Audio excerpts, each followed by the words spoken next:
Good Monday morning. It's the main event. I'm your humble host, Stephen McCollum, and you know him as 17-year NFL veteran, 3-time Super Bowl champion for your Dallas Cowboys, who play the Cardinals tonight. We have a quarterback controversy here in Phoenix, but Dale Hellestrae's here, everybody. Good morning, Stephen. At least we don't have a Stephen Autumn controversy. Do we, though? You don't know what happened. I don't know. I saw a ton of pictures on Facebook. It looked like Autumn was having the time of her life. She was like, you better smile or else. She gets pictures with Sophie Cunningham. She's walking around with all the Studley drivers, and you're all cleaned up. Look like you shaved and got ready and all that. I did that for Friday. So she got Sophie Cunningham. Yeah. Sydney picture, Sweeney. a Well, picture. yeah. Well, I don't know. Maybe not. Then Sydney Sweeney was there. What? Yeah. See what She was you at the race? see what you miss when you don't go. NASCAR's stupid, Steve. NASCAR's stupid. Nobody likes that. I did see a post from Sophie Cunningham. Yeah. She took a picture. Oh, we didn't get close to Sydney Sweeney. Yeah, she took a picture with Sydney Sweeney. And Yeah, no, I know because I told Autumn who I go. Hey, did you take the picture? I go, no, she took the selfie, yeah. I said, I got Sophie Cunningham. It's Sophie Cunningham. I will say this about Sophie Cunningham, and I don't mean this demeaning at all. Oh, brother. I don't mean it demeaning at all. She looks different in person than she does in the videos and pictures that you see. Like, that's all I can say about it. Like, because even I was like, that's Sophie Cunningham? Is that Sophie Cunningham? That's Sophie Cunningham. That's Sophie Cunningham. One, she looks a lot taller when she's playing around the WNBA. She's about my height. And she's tall for WNBA. So that's why I was like, but just what everybody says about her is true, man. She's a good-looking girl. Let's just put it that way.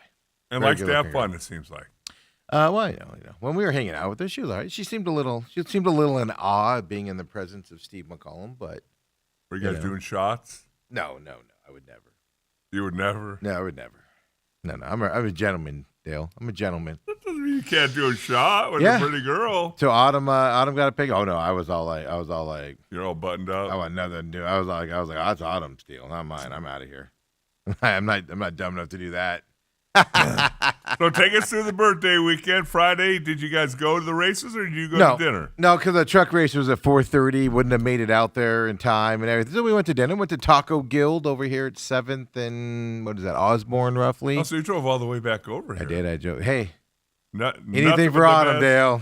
Anything for Autumn. I'm not Dale Hellestrae, where I make people come to my house because I don't want to go anywhere. Anything for Autumn. I'll Good drive. guy. I'll drive to the ends of the earth. Do you for think her. that by the end of the weekend she was pleased with her birthday weekend? Yes. I'm Good. going to say yes. Good. Good job, Steve. She wanted to do the NASCAR thing, and NASCAR just wears you out, man. It's so much. And then on top of it, so then it's just the race. It's the pre-race stuff. Like you saw yesterday. If you saw, well, a lot of people didn't see her pictures, but if you saw her pictures, it's just a lot of walking around. It was hot yesterday. Then the race happens, and then afterwards we go back to the media center, and then it's like it takes forever for everybody to come through because everybody's celebrating and all the winners are celebrating. And then you get all the guys that don't win the championship. They're all emotionally devastated. And you gotta experience that on top of it. So you go like this highs and this lows throughout the day. And then you drive an hour home and you're just like, I'm tired. I'm going to bed. Okay. It was 2 days of What that. time did you get out there Saturday and Sunday? Saturday, we didn't go. We left it like halfway through the third quarter of the ASU game. So whatever time that was, noon, 12 to 12, And 12:30 the races or so. go like through the night on No, it Saturday? started at 4:30. Yeah. Oh, okay. And we didn't leave out there till 9-something after all the people came through the media center and everything. And then we left 9 or so, 9:30 on Sunday morning to go back out there. Race started at 1:30 because of the time change and everything. But you have to get there early, to hang out with Sophie Cunningham and stuff, And so you're in the pit area or in the infield. Yep. And then once the race gets started, then you go. Well, into the stand? normally, like if we didn't do our picture stuff like we've done in the past, where you get the vest and you can like go anywhere on thing except for on the racetrack. We didn't do that this year. So this year I went kind of an experience like a fan. Did the media stuff, and then during the race went to the fan side, found a couple open seats, and just sat down and watched the race. See, if you had your vest on, you could have interviewed Sophie Cunningham. I could have interviewed. I could have talked to her standing there. You don't need a vest to talk to them.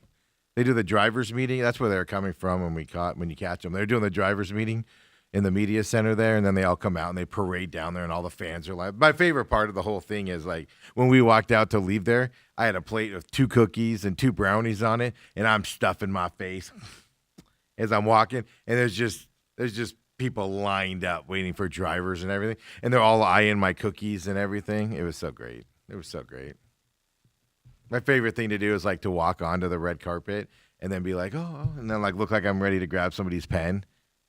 And they're always polite too. They're always like, oh. And then I'm like, I'm just kidding. I'll see you later. That's so great. So it was a good time. You would have fun. Look at that. Hobnob with all the other celebrities out there. Well, I think those are probably the only 2, right? Oh no, there's a ton more. Yeah, Sydney Sweeney. They're the biggest names. Yeah. What does she have to do with car racing? I don't know. Doesn't matter. All the drivers. I saw the videos of the drivers trying to get pictures with her and stuff. It was pretty funny. It was pretty funny. And you just stood back, and she came to you, didn't she? No. Sydney Sweeney didn't come anywhere close to me. Sydney Sweeney wants nothing to do with Big Steve. She wants nothing to do with 48-year-old Big Steve. Not even like to say hi. Yeah, she wants nothing to do with that. All right. She's the biggest too. Sophie's just walking around like I said. 2 reasons. 1, WNBA, but 2, she's taller for a lady. Like she stands out from that perspective. But Sophie Cunningham just looked like every other girl out there. Sydney Sweeney, on the other hand, stood out. She had a dog with her. A dog? She had her dog with her. Yeah. There's got to be something to ruin it. Is that it? Well, why are you bringing a dog to a car race? I don't disagree. Well, she might not have stayed the whole race. You do the pre-race stuff, and then you get out of there, I guess, right? Right? Autumn does say on the text line, 623-252-6670, please let Dale know that we're all going to be gracious as he asked Booker for forgiveness for his slanderous remarks last week. Well, we'll see. 2 good games does not make a season. We'll talk about the Suns. We'll call it a miraculous weekend there for the Suns. My goodness, it was wonderful to be a local sports fan. Hey, Valley can have good things, but the weekend is not over. Well, they take you just high enough to yank your heart out, Dale. Wow. Step on it and crush it from that side of things, right? I heard somebody say over the weekend, maybe as yesterday, the fact that, I watched ASU play Houston, and that running quarterback, and he's just bashing the line, and it's kind of boring, and Houston beats ASU, and boy, it's a whole lot more fun when it's you doing the bashing. Exactly, right? Wow, I love this new exciting offense. I've never seen such a great offense. Farmer Broxton says, can we get a PIR food review? And he goes, any nachos? No. So the NASCAR media people do a fantastic job at Phoenix Raceway, taking care of the media people. So they have food there and everything. No nachos. They had like sausage. I call them brats, but like sausage, like hot dogs. One day for lunch. Yesterday afternoon, last night they had a pizza from Streets of New York, which is a vendor there. So that's all I had all weekend. Basically, was pizza out there and everything like that. So no nachos out there, none at all. That place is expensive to eat, man. Eat and drink. It can't be any more expensive than Cardinals or Suns. Oh yeah. I mean, we got a personal pizza from Streets. Okay, so Saturday we were there, and I didn't want to eat what they were bringing out. It's fantastic food in the media center. They do a good job. It's cooked fresh. It's just something I did not want. I can't remember what it was. I think it was those sausage hot dogs or whatever. I don't know. Whatever. And I was like, I'm not eating that. So I'm like, I'm just going to go like get bratwurst? Yeah, it was something like that. And I was like, I just don't want to eat that. I wasn't feeling it. It's hot. I don't want to deal with it. I don't like that stuff anyway. I'll eat it if I have to. But I was like, you know what? I'm gonna go get a Streets of New York pizza outside. Small personal pizza, which is like 4 slices. You know what I'm talking about? Yeah. $16 for a pepperoni. Spent $33 on just pizza. Or then you get free water, free sodas and stuff in there as well. So, but $33 Right. for 2 personalized pizzas. What? That place is really expensive. And then the amount of money that people spend on beer and mixed drinks and cocktails, it's amazing to see. It's amazing. And was it pretty much sold out? Yeah, I don't know if it was officially a sellout, but it's close as it can be, especially Sunday. Okay. It's packed. It was packed. Saturday was easy, man. We just walked up there like I said, we did the race as a fan, kind of on that side. And, Saturday was like, oh, there's a couple seats. Let's go swap down there. Sunday, I was like, all right, looking at Ticketmaster app to see what seats are unsold and trying to find some on the aisle so we're not walking over a whole bunch of people, and stuff. And it was like slim pickings. I was like, dang. And the shade on top of it and stuff like that. So it was fun. It was a good time. Well, good. As always. Braxton. Braxton, no food reviews other than Streets of New York pizza, which is I eat. So basically, you're talking about $4 per slice. Yeah, it's ridiculous. And we're not talking the amount the slices. Yeah, the amount of money that people spend at that place. Like then you see people just walking around with hats and shirts, and like the hats start at $40 out there, and people are just walking around with big old bags of shopping stuff, and then 3 of those large cans of beers and everything. And I'm just like, I just literally walk around going, God, the amount of money. Which is, that's fine. I mean, have a good time. I'm not bashing it, but I just sit back and I go, wow. And then they're all weekend, Friday, Saturday, and Sunday. Wow. Well, they got to make their money while they can, Steve. So last championship race, it was an interesting race as well. Robert says at TME Sports Show, so text us 623-252-6670 or hit us up at TME Sports Show on X. Says maybe Sydney Sweeney brought her dog because she was cutting out early like Stale does on Thursdays. Okay, I addressed it on X yesterday, but I have to address it again. I think my phone's mad at me these last couple of weeks. I mean, I've been called a lot of things. I've had my name misspelled, mispronounced, everything, misgendered. Now you got a new version of it. And I wake up and I see a new way to diss me. So by my partner. It was doing that throughout the Xfinity race. Like, and I've noticed it lately. Like Connor Zilisch.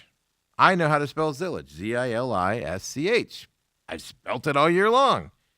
Every time I typed it into my phone. I got to the point where I just started typing numbers in. 88. The 88 car. Because it would be spelled right on my screen, and I'd hit post, and then I'd see the post, and it would be like ZQ9er7Z97.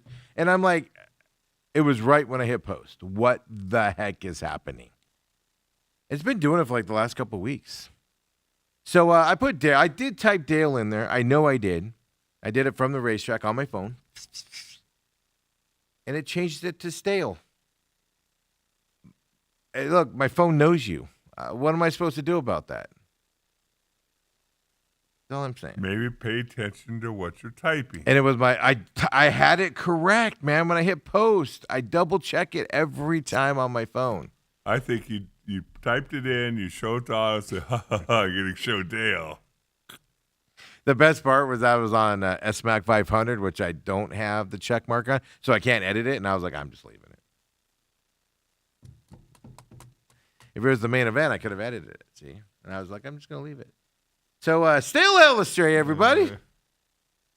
Anyway, I didn't even know I forgot what you were dissing me on because I got so distracted by the Stale. I wasn't dissing you on anything. I was just saying we picked the same games, which might have been disastrous. We usually pick different on a bunch of games. Last couple of games, last couple of weeks in the NFL have just been stupid picks because there's not good matchups. Now, just so happened there was a bunch of upsets this week. A week ago, almost every favorite covered. And then this week. And then this week. Yeah. I'm literally at the races yesterday, and I'm checking my phone, watching my phone, and I'm just like, what? What? What? What? I know where you get into it, but I tell you what, that Seattle team, my goodness. First I watched like mostly an entire. What impressed Seattle you most game. about them? Because I did catch some of that game last night. Because literally you just sit in the media room and they bring people in, and then they talk for 10, 15 minutes and they take them out. And then you wait another like half an hour because they're all out celebrating and everything. So it's like a long process to sit there. So I was watching that game last night. And but what impressed you most about Seattle? Their physicality. Well, if I'm going to go in order, Sam Darnold. I mean, my goodness. He's turned into a quarterback. My goodness gracious. I saw signs perfect last quarterback year. rating. What's that? Perfect quarterback. Was rating that? Well, last he's night. 15 for 15. Yeah. He couldn't have played better. Jeez. Than last night. And I mean, it just the command he has. They can run the football. They're physical beyond that defense. My Yeah. Well, goodness. I said it when the Cardinals played them early, because the Cardinals have the Seahawks next, folks. Now, after tonight, they play them Sunday. So prepare yourself. Oh. But I said it when they played them here against Seattle on that Thursday. I said, this is the best front seven the Cardinals are going to face all year. My goodness. And I think they've gotten better. That's what stood out to me last night. Forget about Sam Darnold and that offense. Because to be fair, he has an up and down games, to be fair. He does have up and down games, and he's not going to be perfect every week. But that front seven of that defense, I mean, Legion of Boom is back. I know that was secondary more, but that defense is back for Seattle, folks. It was scary to watch them play. I mean, it was so crazy that Jaden Daniels bent his elbow backwards just to get out of that game. Yeah. I'm going to take myself out. They won't take me out. I'm going to destroy my elbow so I don't have to play anymore on this game. Jeez Louise. What about that, man?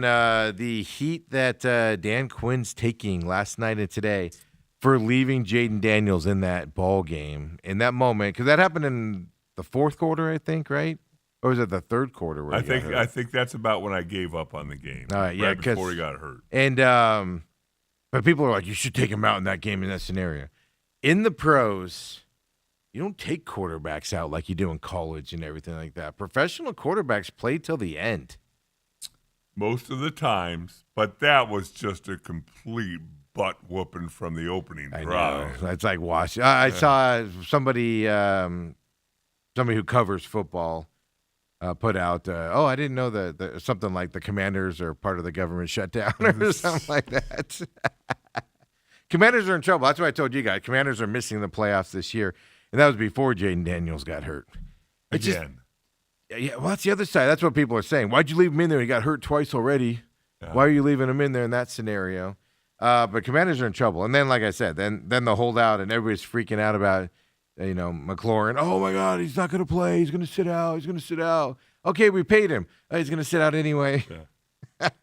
Jerry Jones quote ringing in my ears. But yeah, so after tonight, enjoy tonight's Cardinals-Cowboys game, because then you got Seattle in Seattle next week.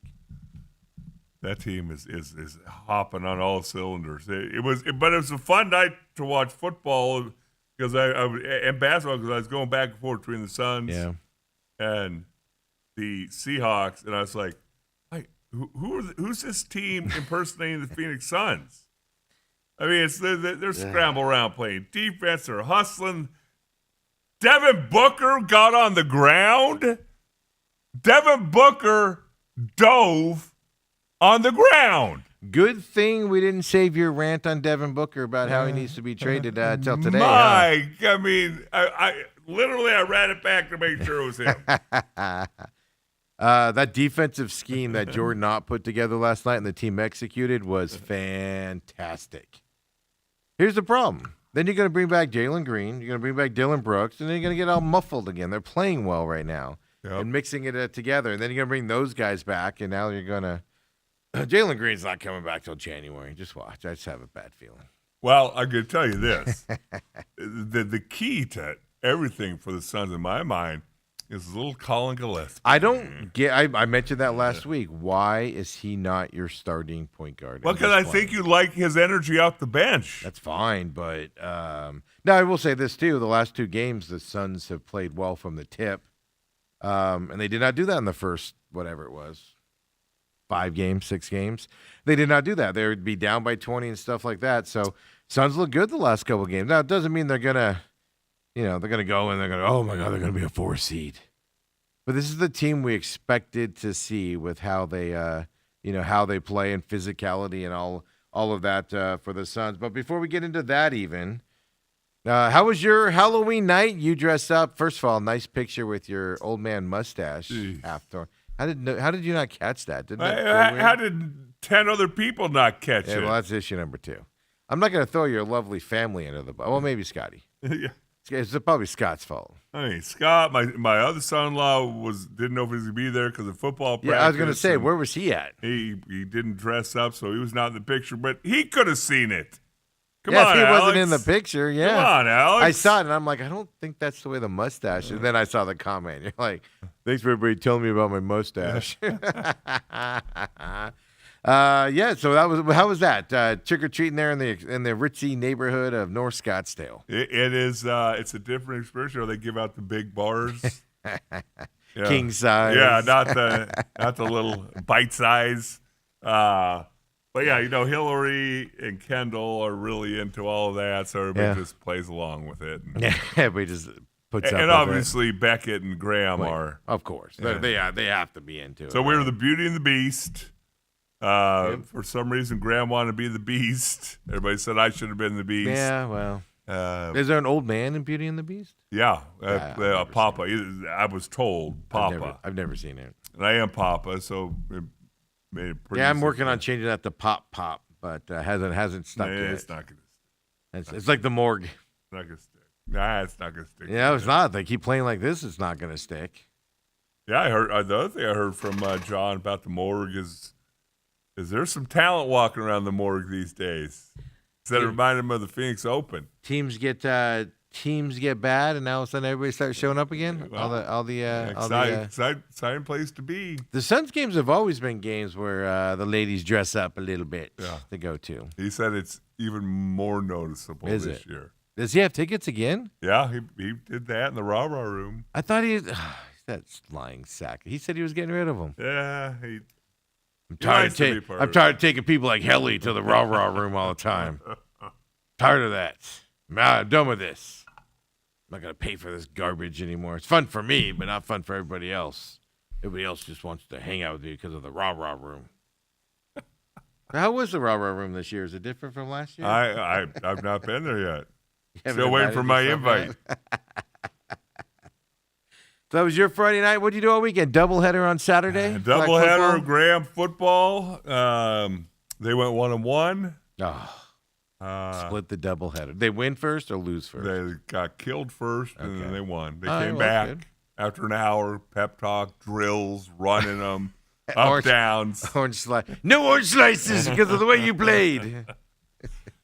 No, I think it's in every level of sports. Like the first, it's called 6U. So you got everyone 6 and under. Yeah, it was 6 and under basically. I don't know when you have to turn 6 and whatever, but I think it's usually like August or when you have to turn 7, I guess, to be not 6 and under. Yeah. But the first team they played, they had mustaches. They were heads and shoulders above Graham's team. They were like all their birthdays were the day before the cutoff. And they had a kid named Beach on their team, and he wore a headband, and he's intercepting passes, catching touchdowns, throwing touchdowns. He's got black under his eyes. And nobody could catch him. And I think they lost like 35 to 7 or whatever. And then the next game, now they're playing a team that's all looks like they're 4 and 5 year olds. Yeah, the lower end. Yes. And so you go from here to here, and just in a 2-year increment or whatever, there's such a definitive difference. Absolutely. Yeah. I mean, I look at like these high school, like you could tell the freshmen and sophomores. Yes. Because they are tiny. Yep. And then the juniors and seniors are all like bulked up and like, "Rrrr." Yeah. You can tell that, especially at SCA. It's really defined at SCA. I was like, JV kid, JV kid, JV kid, JV Yeah. kid. Okay, varsity kid. And then you get into that 6A level. And you can even tell then, sophomores and You stuff. can. So. And there's that every Yeah. once in a while, some freak that, like I said, Liberty's got a freshman starting at center. He's 6'3", 260. It's ridiculous. Probably runs like a 4 second 42. Nauseous on that side. So we do have an SCA matchup this weekend for the first round of the playoffs. Morenci beat Tuba City over the weekend. They got the rematch against Morenci. Now this is before we started covering SCA here. Was the last time you faced them. They moved up to 3A after you guys got destroyed by them. Yes. Because you were on that That staff. was their penance. They moved up to 3. Now they're back down. Not the same team, No. but they are physical. I saw some highlights from that game against Tuesday. They are physical, and they like to run the football. Yes, sir. SCA struggled with that a little bit against ALA. Now they don't run the wing T, so that's a positive for you. for Well, SCA. the thing is, there's the last 2 games that SCA played were against dominant running teams. Yeah. Well, 2 out of the 3. Yeah. Phoenix Camp Christian. Verde was not a dominant runner. Oh, that was in between Yeah. Phoenix Christian. Okay, Phoenix Christian and ALA. Yep. Both dominant running teams, and those were the 2 closest games of the year. Mm-hmm. And so we'll see. Yeah, because we were talking over the weekend. Alex came to the thing, and they were, Alex coached JV at the SCA, and then on Sheehan's coaching staff. Just so and people know. I think I told you last week, it was always interesting when we got a bye. We got, I think, maybe 5 years in Dallas a bye, Mhm. but we could play any one of 4 teams. Yeah, it's the highest seed of whoever, or And the so lowest seed of whoever Right, wins. lowest whatever. seed, Yeah. and Yeah. so you're not really picking a team to work against. Yeah. Just working on your own self. SCA kind of felt that Morenci was going to be the team Oh, you're letting that out of the bag. that huh? they were going to play, and so we'll see. I mean, I'll put it this way: everybody thought Morenci was beating Tuba City. yeah, I mean, it was everything I was reading was like they Morenci's had a easily facing. long trip for Tuba City, and Oh my God, from Tuba City, do you guys know where Morenci is? Like from Phoenix, that's like a 2.5 hour drive. yeah, And now you're going from Tuba City, which is like Utah border up there. yeah.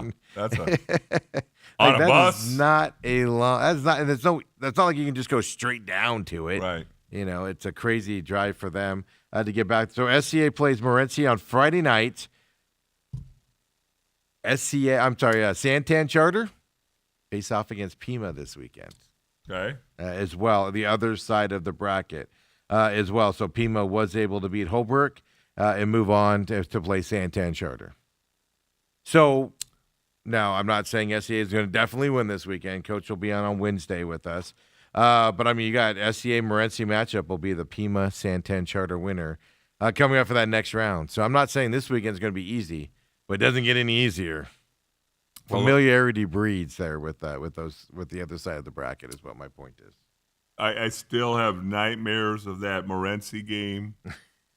I think you might have been there. No, that one I was not. That was the year before I started actually going to. We followed them, but I didn't go to those games. But yeah, you guys lost. Like you were telling the story about, you guys showed up with Teslas and stuff, and they showed up with a spray painted bus. Yeah, no air conditioning. Like they're jailbirds coming out. It was. Morenci's a mining town, so those are the kids that come out of there just rough and tumble. I looked at the bus, looked at our kids. What was the final? It was like 30. Oh, I'm No. thinking that 37. You guys lost by 40 or something. It was didn't 70 to 40 you? something. Yeah, in a playoff game. How on earth in the semifinal playoff Yeah, game? yeah, right on top of it. How on earth we scored 40? I'll never know. But I tell you what, they were just physically dominant. Yeah, and then the next year, I'm like, why am I going to be the guy to follow this team after they just got destroyed last year? Then we got on board and won championships. I was involved in that. I think mostly on them. I take time out of my Friday nights to go to SCA games. It's a we. It's a we. with no vested interest. It's a we. Just telling you guys right now. No, the one line, it's the only thing I really remember from the night because everything else was a blur. We come out in the second half, defense is trying to make adjustments. You can't make adjustments. I mean, they're just physically beating the hell out of us. Yeah, that was, like I said, that was right before they jumped to 3A. Yeah. And that's how dominant they were. Yeah. made all these adjustments, and whatever, we kick off, whatever happens is they have the ball about the 20-yard line, hand the ball off, 80 yards later, it's a touchdown. First play, the offensive coordinator walks by me because, well, at least they scored fast. I said, what? I want them to go on a whole quarter drive. We get the ball back. Yeah. Yeah, this is running clock. They can literally At At that just point, hit it the ball. wasn't, Yeah, I know, but but my goodness. SA is more prepared this year, I promise you that. So that's Friday night coming up. The Pima Santan Charter game is going to be a good one to keep an eye on as well from there. And then in terms of the other guys we know, Phoenix Christian has Benson this weekend. Benson is a good team this year, Dale. There'll probably be some lopsided scores this week. I know. Wilcox got, I call him Titanium Prep. Trivium prep? Yes. Okay. Because I don't know why I call him Titanium. Then you got St. John's and Chandler Prep battling it out on that side. Arizona Lutheran's got Parker. Division foe here. They just played a couple weeks ago, week 10 or week 9 for those guys. But I don't like division teams, region teams playing each other. Well, you just come out with the power rankings and you play them as they stack them. Camp Verde has a Tonke Verde. I don't know. I think it is Tonke. Is it Tonke? Yeah, I don't know. Tonke. Then Veritas Prep has somebody that I cannot read because it's way too small on my screen. Santa Cruz Valley. Ooh, maybe a fight will happen in that game like last year. Yeah, but remember, it's going to be a Veritas this time. Oh, that's right. It's not going to be at Santa. No. Yeah. They don't have all the fences up to keep. It's like when you go into like those old bars where they had chicken wire up around the band, so the band wouldn't get hurt. Or a soccer game Yeah, Veritas in Europe. Yeah, Veritas Prep doesn't have to worry about that with No. Santa Cruz Valley this weekend coming up. So there you go, 2A, and they announced 3A to 5A. Queen Creek got destroyed by Castile again, 27-0. But you know what the big news out of that game is? What's that? The return, Tate Reynolds. So he played Friday night. Very little, sparingly. Got in the game, 3 for 9, 18 yards and an interception for him. Sawyer Hales did play, the quarterback that's been playing all year. He did play. It's 7 of 17, 88 yards for him as well. So the return was what I've been keeping secret from everybody because I didn't know if it was public information. The Tate Reynolds was always scheduled to come back against Red Mountain, which is the last game of the year, which is this Friday coming up. So that was always his thing. Then I started hearing rumors because Queen Creek has struggled last few weeks that maybe they bring him back a little bit early. So he did get into the game a little bit to, I don't know, get the cobwebs off or whatever. But they still lost? They still lost 27. He only played nine and I don't. This is what only 3 of 9. So it's not like he was in there a ton and doing stuff. What I don't know is, by the way, he ran the ball 9 times, 31 yards. Okay. So I'd say he's healed at that point. Right. So I don't know when he came. That's what I don't know because I didn't watch it and everything. Because obviously I was busy out in Avondale all weekend. I don't know if he came in late or if he came in came in early. I don't know what the situation is on how they played him. I don't know that answer as I haven't been there as well. He did fumble the ball one time as well, but I don't know. Queen Creek's kind of holding out the hopes that with Tate coming back, like he's the savior, that they're going to go on this big tear and this big run Right. coming up here. So we'll have to see. Look, they're not going to make the Open, obviously, but can they do something there in the whatever you want to call it? And they're in 5A? They're at 6A. They're in 6A. Yeah, they Let's didn't see announce where they're ranked. So Well, they were 2 weeks ago before they played ALA Queen Creek. They were the first team out of the Open. Yeah, and then it's kind of faltered since then. Right now they're 18. Yeah. But Well, they even make the. Well, they'll make the But- 6A playoffs. you look at it, they still have the Open. So Yep. the top teams, Hamilton is number one in 6A, obviously. Mm-hmm. But they're also number one in the Open. Yes. So they'll So go up. they'll go up. Basha will go up. Liberty will go up. And they'll have buys. Chandler will go up. Yeah. Red Mountain goes up. And so does Pinnacle. So 6 teams will go up. So instead of 12, you go to 18. So right now they're the last one in Yes. with 1 game remaining. Yes. Okay. And but they got Red Mountain this week. I'm anticipating that being a loss. I'm not going to lie to you guys. But right now they're 5-3. Yeah. Yeah. They're going to get in. They're going to at least get into the 6A playoffs. They're not in danger of missing that, are they? Right. Well, yeah, because there's got to be 16 teams that make it. Yeah. Yes. Oh yeah. They. Well, should- don't forget too. Then there's 24 because then they drop. If you lose in that first round of the Open, you drop down into your 6A category again. So that's where you get 24. So what is it? 18, and then 4 teams will drop down. Red Mountain remember is right. Red Mountain is ranked 5th Yeah. in both the Open and And I 6A. think Red Mountain needs a victory to stay solidly in the Open. Do they want to? That's what we're facing right now. Is Yeah. do you want to? Do you want to stay, or do you want to possibly slide down and just stay in the 6A? Now, because that's the problem. Red Mountain, if they don't get the bye in the Open, they'll play that first. They'll beat whoever they play in that first round. They're better than whoever that is, so they won't drop back down, right? So unless you manipulate it, I see a lot of people talking about that on social media lately. Again, Would you manipulate it to go to this place? Would you manipulate it to do this? unless you're Liberty, Hamilton, Basha. I don't even know if Basha wants it. When's their quarterback coming back? He got hurt in that Hamilton game. When's he coming back? Well, I'll have Hamilton Chandler this week, so I'll be able to report on Ooh. how good Chandler is. See, Chandler to me is like nobody's talking about him this year, Right. but they're up there. 'Cause, I was like, oh, Chandler's that good. Nobody's talking about Chandler. Right. Nobody. So I'm kind of curious on how they are. Is that Friday night? Yes. Look at that. They're going to lose by 50 because it's Hamilton. Everybody loses to Hamilton by 50. It's not a knock on Chandler. There we go. And then after that, maybe the AIA can figure out their online system when they report the brackets.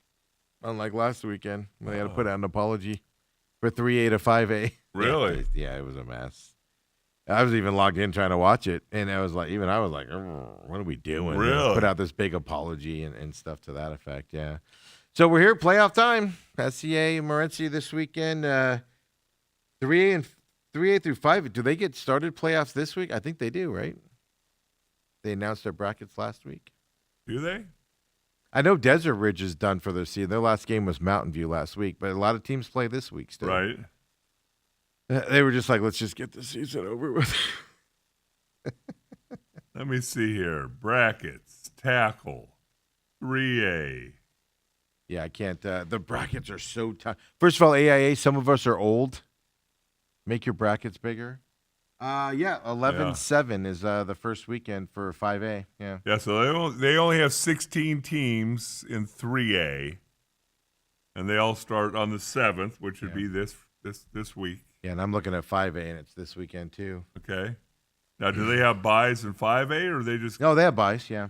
Desert Edge, which isn't a shocker. Yeah. Cactus, Horizon, Marana, Desert View, Canyon View, Arizona College Prep, and ALA Gilbert North all have buys there in the 5A. Okay, so 24 teams made the 5A, Yeah. and then 6A, they still got one more week of regular season. Yes. Some teams have finished Bye. their season Yeah.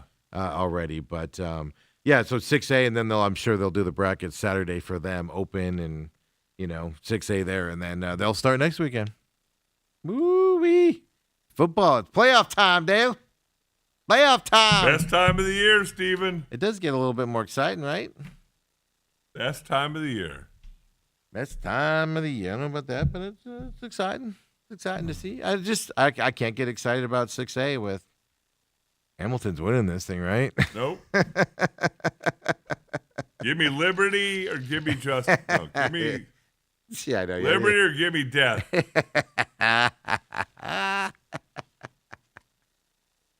East Valley teams, man. Got to go East Valley teams there coming up. I don't know. What's Centennial's record there? They have 3 wins again. They have a chance to go and win a championship. Wow. Just kidding, Centennial. Love you guys. Wasn't your fault. Robert says maybe a 27-inch monitor is in order for Big Steve in his advanced age.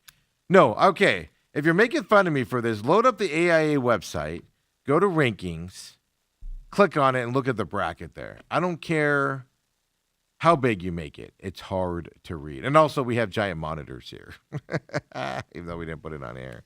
And then the second thing, Robert, is, yeah, you're right. I was going to say, I can read them on my phone, so I know what you're complaining about. It's too far away. So I need bifocals. So actually, my problem is I can see up close with my regular eyes really good. I just can't see far away. So my glasses are set up to where I can see far away, like the monitors and everything. But when things are small on my computer, I can't read them. I have to take them off to see them. And then they're perfectly clear. So I'm old. Yay, Robert, I saw your math comment this weekend, by the way. Centennial's 13. That was funny, by the way. Yeah. They're 5-3. Yeah, no, I was being sarcastic. They have a winning record this year. Yeah. Oh no, I was being sarcastic. Yeah. Dale's double checking me now. Yeah, because I didn't realize what they were. So. Yeah. No, they've had a good season. I saw them play earlier this year against Queen Creek.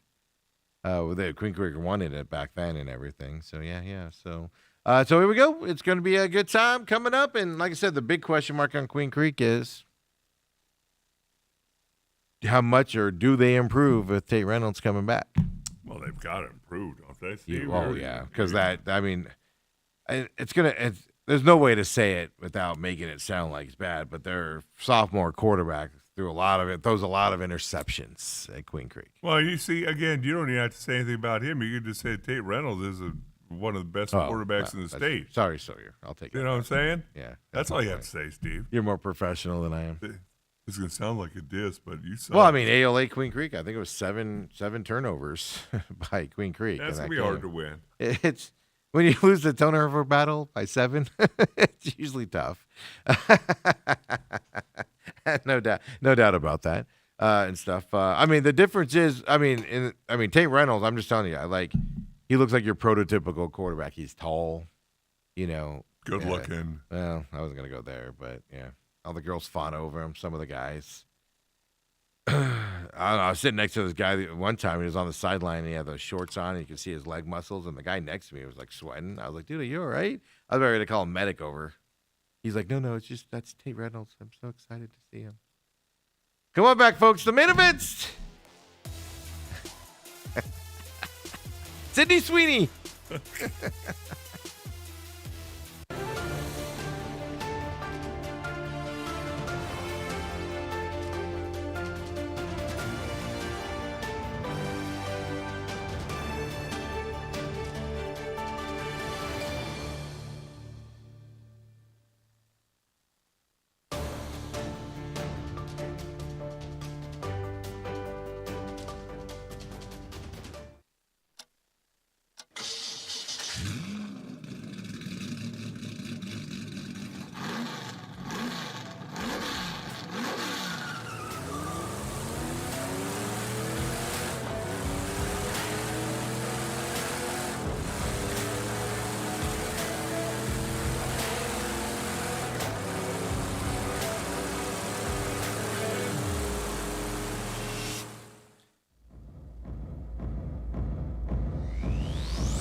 And we're back here, main event. Steve, separated myself from you in that last segment. It wasn't me. It was the other guy. I think it was you were Hey, talking Reynolds about is a just now. good-looking dude, man. Let's just put it that way. Okay. So I've been told. Another head coach in college football gets fired. Who's that? Hugh Freeze at Auburn got fired over Yeah? the weekend, and everything.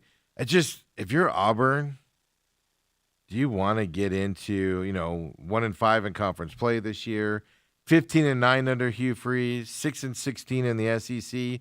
But do you want to get in this battle with these other big time SEC schools who are desperate for a coach to help them win? Meaning Florida, of course. LSU. Do you want to be naming a coach in that situation? I don't know. That's gonna be tough. I don't think you'd want it, but obviously Yeah.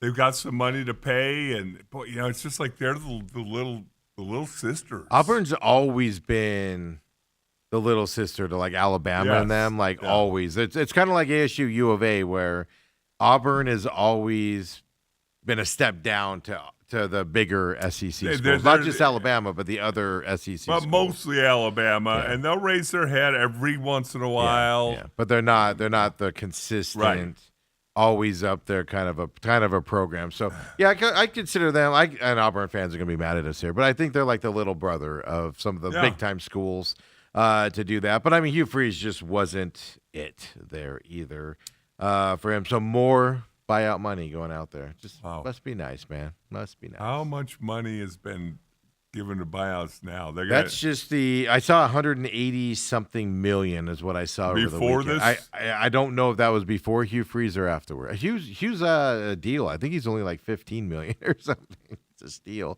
But don't forget, that doesn't include assistants at the end of the year. Training guys, all those guys that have contracts with the deal. Like I've said, I'll say it one more time. Don't ever feel sorry for the head coach. Yeah. He's been making millions and millions and millions of dollars.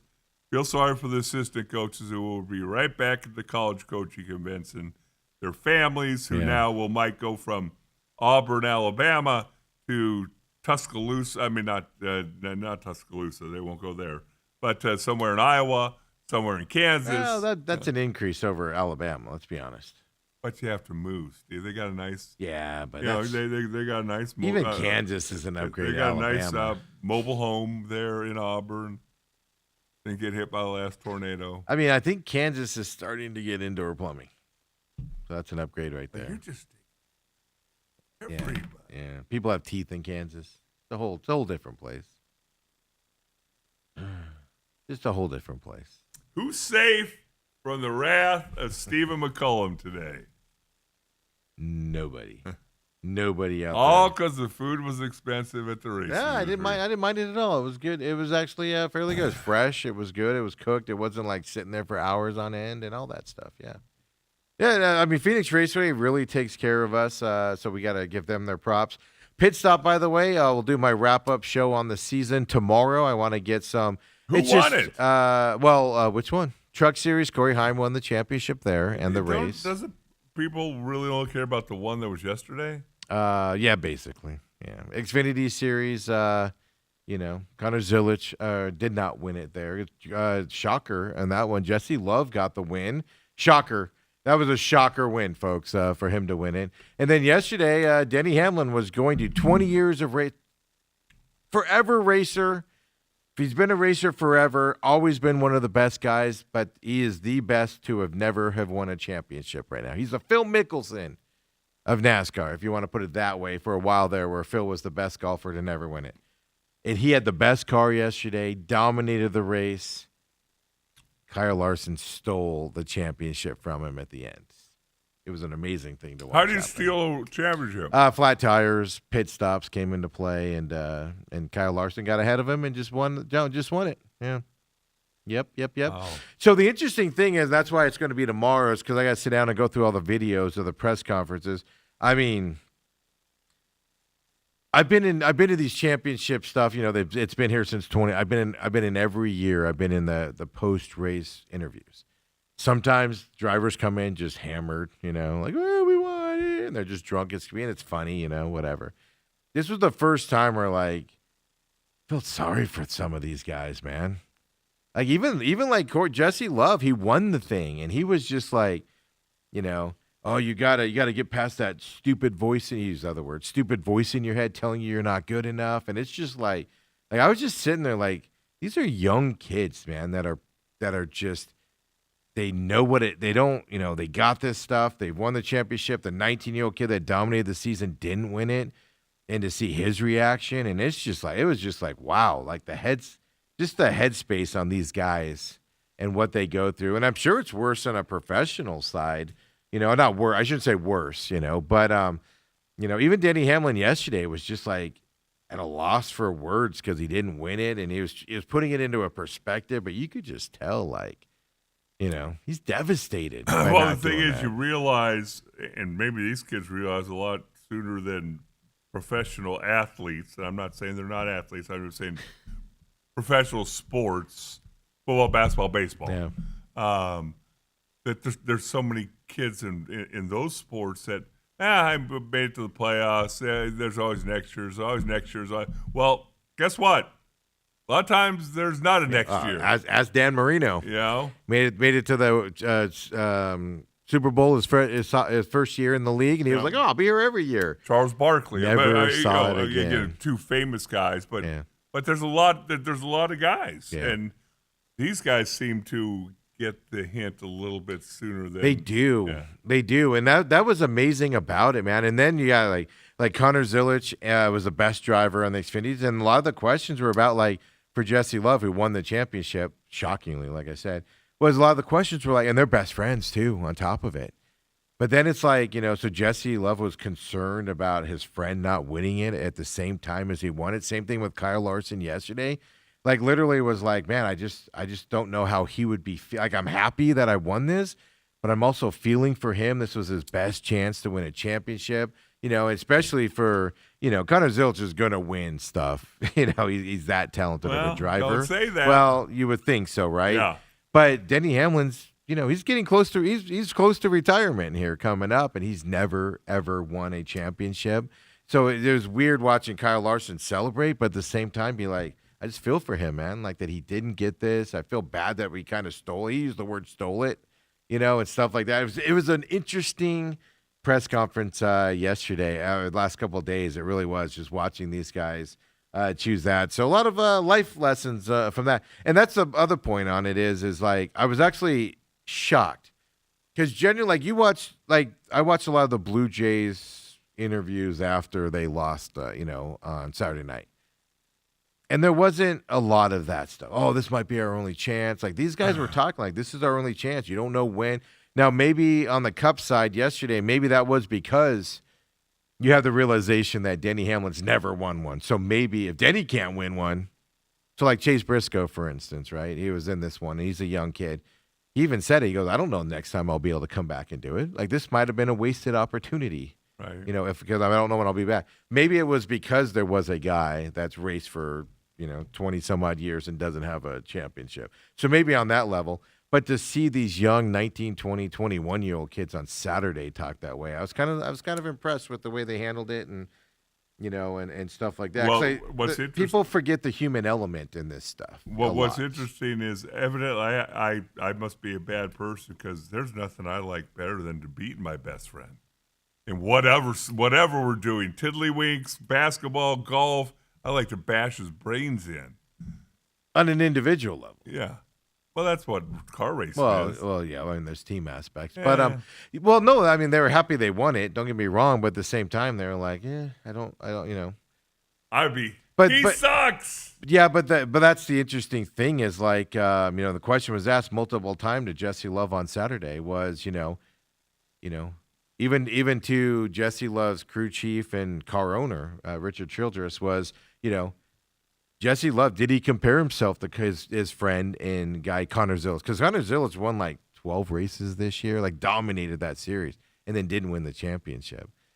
So, all year long, Jesse Love's fighting that and going, why aren't we as good as him? Why aren't we doing it as good as him? And then all of a sudden you have the championship, and all year you've been lamenting, like, we need to get like him. We need to be better than him. Why are we not racing like him? And all of a sudden you're holding the championship going, we weren't as good as him all year long, but here I am with the championship. That's just a weird deal. That would be like, you don't know this because you went everywhere you went, but that would be like you're sitting there going all year long and you go undefeated. Like I imagine this would be like the Patriots, friend. You're undefeated all year long. And then the Giants, who you just blew out at the end of the regular season before the playoffs started, comes out and shockingly beats you in a Super Bowl. You just have to be like, we dumb. And the Giants are like, how the hell did we win this thing? This was the best team ever to play right here. And why are we holding the trophy up? It's kind of that effect. It's interesting to see. Now, not everybody's as mean as you, Dale. I'm a lover, not a fighter. And holds down on that. So it was really fascinating. But I'll do the pit stop tomorrow because I got to put some of those videos together. And I wasn't going to sit down and do it all last night when I got home. So we'll do the pit stop tomorrow as well. So second hour main event coming up next. World Series time. Cardinals tonight.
And we're back here. Main event, second hour. I'm your humble host, Stephen McCollum, and you know him as 17-year NFL veteran. Dale Hellestrae is here as well. His Cowboys up against your Arizona Cardinals. Tonight, Monday Night Football off the bye. We'll talk about that coming up as well. We got to do our picks there coming up for that game. We'll talk about that. But, we talked Suns a little bit earlier in the show. I didn't know if there was anything else. I mean, the thing last night that kind of surprised me was the three-point You're not going to shoot that good a three-point every game. They dominated that against the Spurs last night. Gave the Spurs their first loss of the season. The thing that most impressed me, though, was their defensive stand and what they did with smaller guys against Wemby, which everybody's small against Wemby. But holding Wemby to 2 points in the first half, 9 points overall in this game, I think is what it ended up being. The defense on the Suns seems to be coming around a little bit.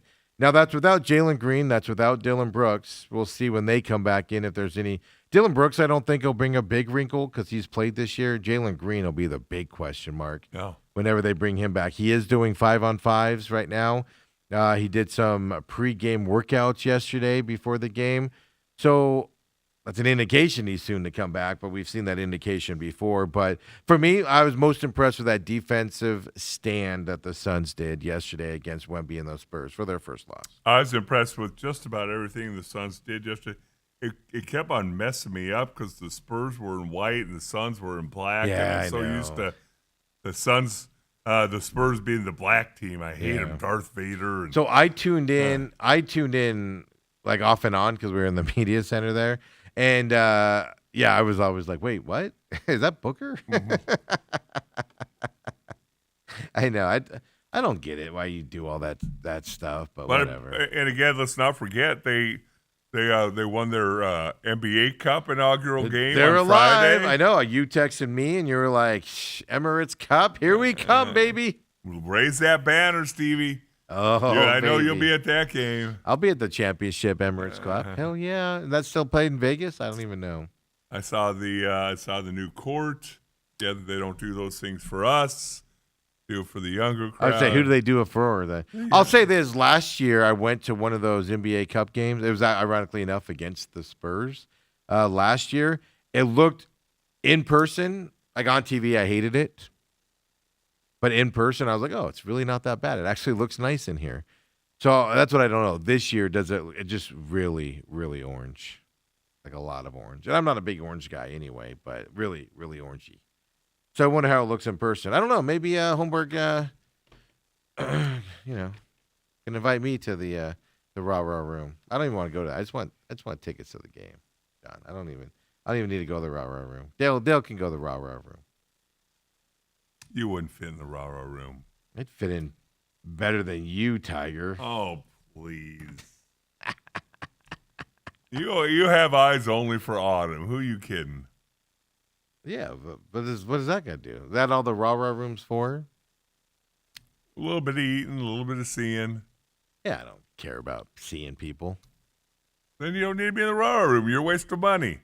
You're dead. That's what I just said. I don't need to go to the rah-rah room. You're dead baggage. Take somebody else to the rah-rah room. I'll just go to the seats and watch the game. Somebody else can go to the rah-rah room. I don't need to go to the rah-rah room. Nobody needs the rah-rah room, Dale. Nobody needs it. People want the rah-rah room. So we'll see Suns Warriors at Golden State tomorrow night. Golden State just lost Indianapolis the other night, over the weekend. For them, Draymond had 37 points in that game. So Golden State is beatable. Look, they have a lot of talent. They're older, but they're beatable. And the Suns play defense like they did last night. They'll be all right. Yes. 30 more wins, Dale, for us, our over bet to come through. That's all we got to wait for. 30 more What are they right now, wins. 3 and 4? 3 and 4. Which I said they needed to beat the Jazz. I mean, even that Jazz game, just dominant on that, to the point where the Jazz coach was pissed at his team the way they were playing in that one. So the Suns there. So World Series, of course. Look, I know the Dodgers won it. I've been telling you guys for a long time, Yamamoto is the best pitcher in baseball. And he showed it in this postseason. Then he goes in relief appearance and dominates at that point as well there in Game 7.